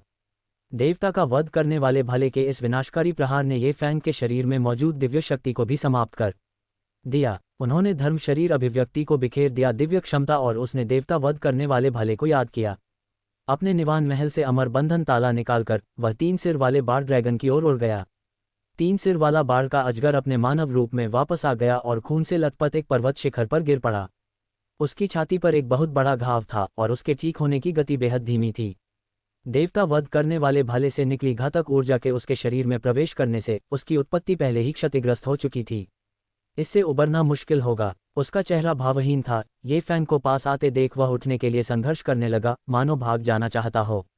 छोड़ना चाहते हैं। ये फैंग आकाश से नीचे उतरा। टूटते तारे की तरह वह सीधे 3 सिर वाले बाढ़ के अजगर से टकरा गया।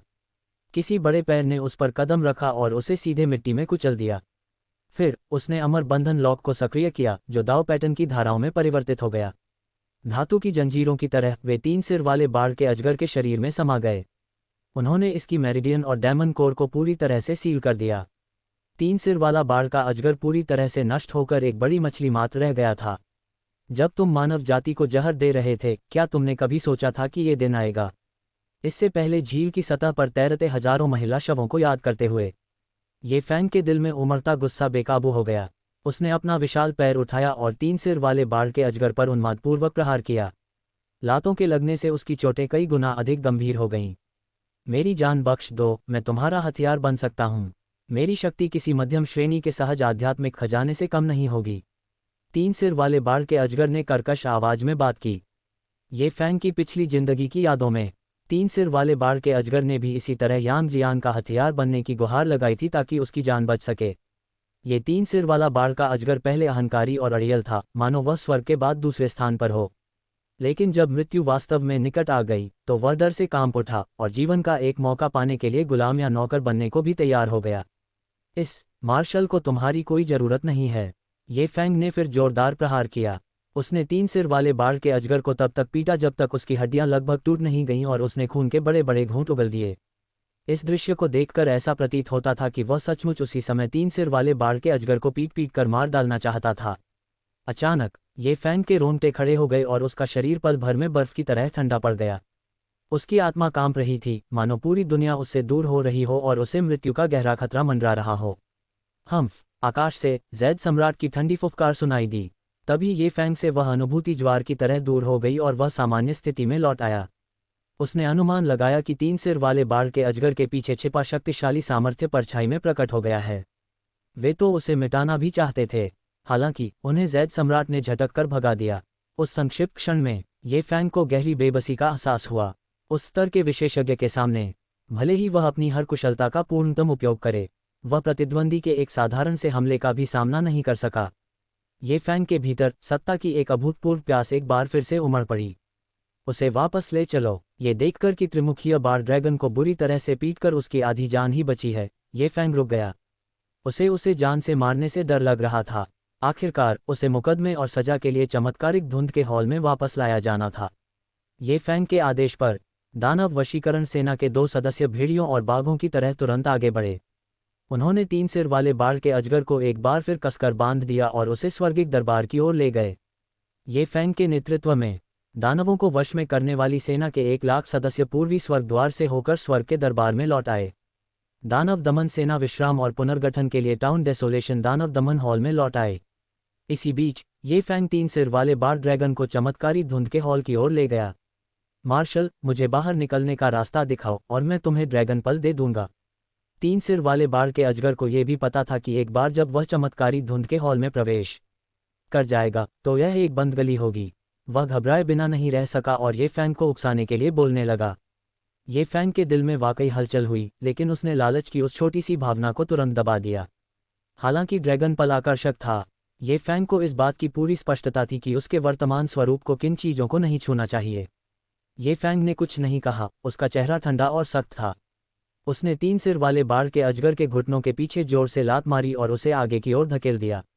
सभी अमर अधिकारियों की उम्मीद भरी निगाहों के नीचे ये फैंग ने 3 सिर वाले बाढ़ ड्रैगन को चमत्कारी धुंध के हॉल में पहुंचाया।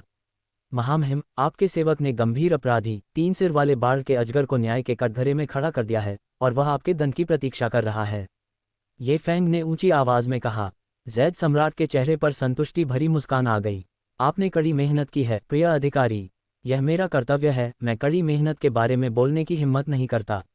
ये फैंग ने अपनी स्थिति को पूरी तरह से सही रखा और अपनी योग्यता के कारण जरा सा भी अहंकार नहीं दिखाया। इससे जैद सम्राट और भी अधिक संतुष्ट हो गए। इतना ही नहीं, वहां मौजूद अमर और देवता भी ये फैंग को अलग नजरों से देखने लगे।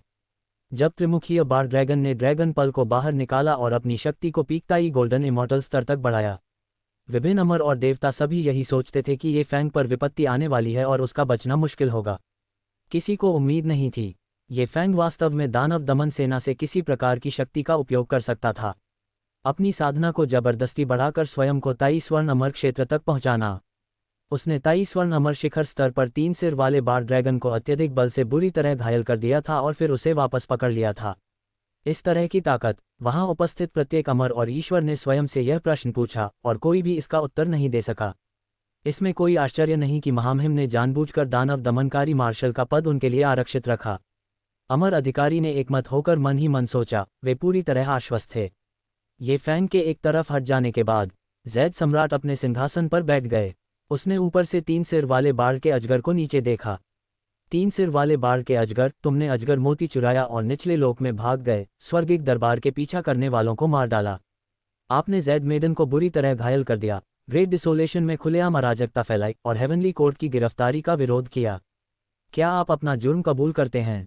जैद सम्राट के बोलते ही उन्होंने 3 सिर वाले बाढ़ के अजगर के सभी अपराधों को गिना दिया।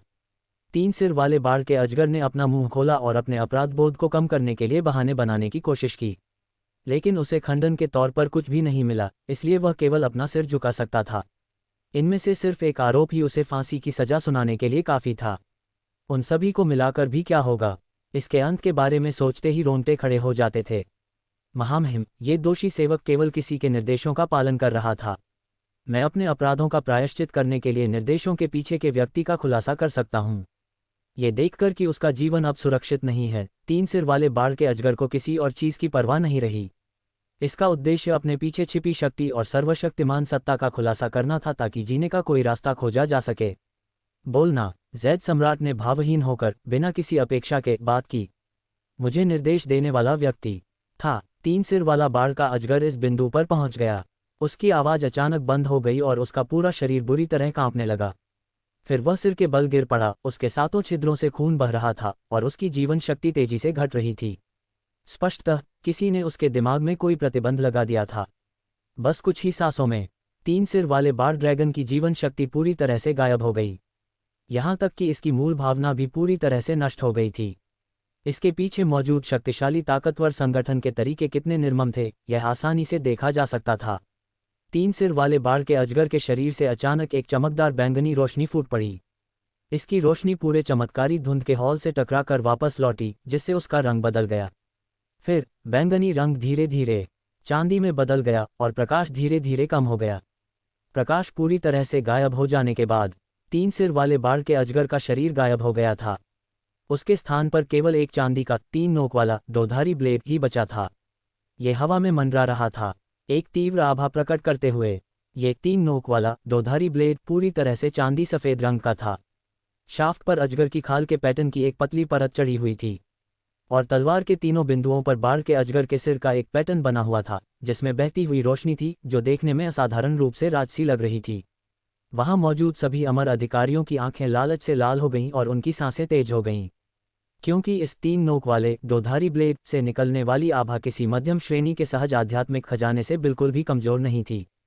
इस 3 नोक वाले दोधारी ब्लेड के अलावा वह सुनहरा हॉल गार्डिंग ड्रैगन पल भी तैर रहा था। जैद सम्राट ने धीरे से अपना हाथ हिलाया, फिर वह ड्रैगन पल चमत्कारी धुंध के हॉल से बाहर उड़ गया।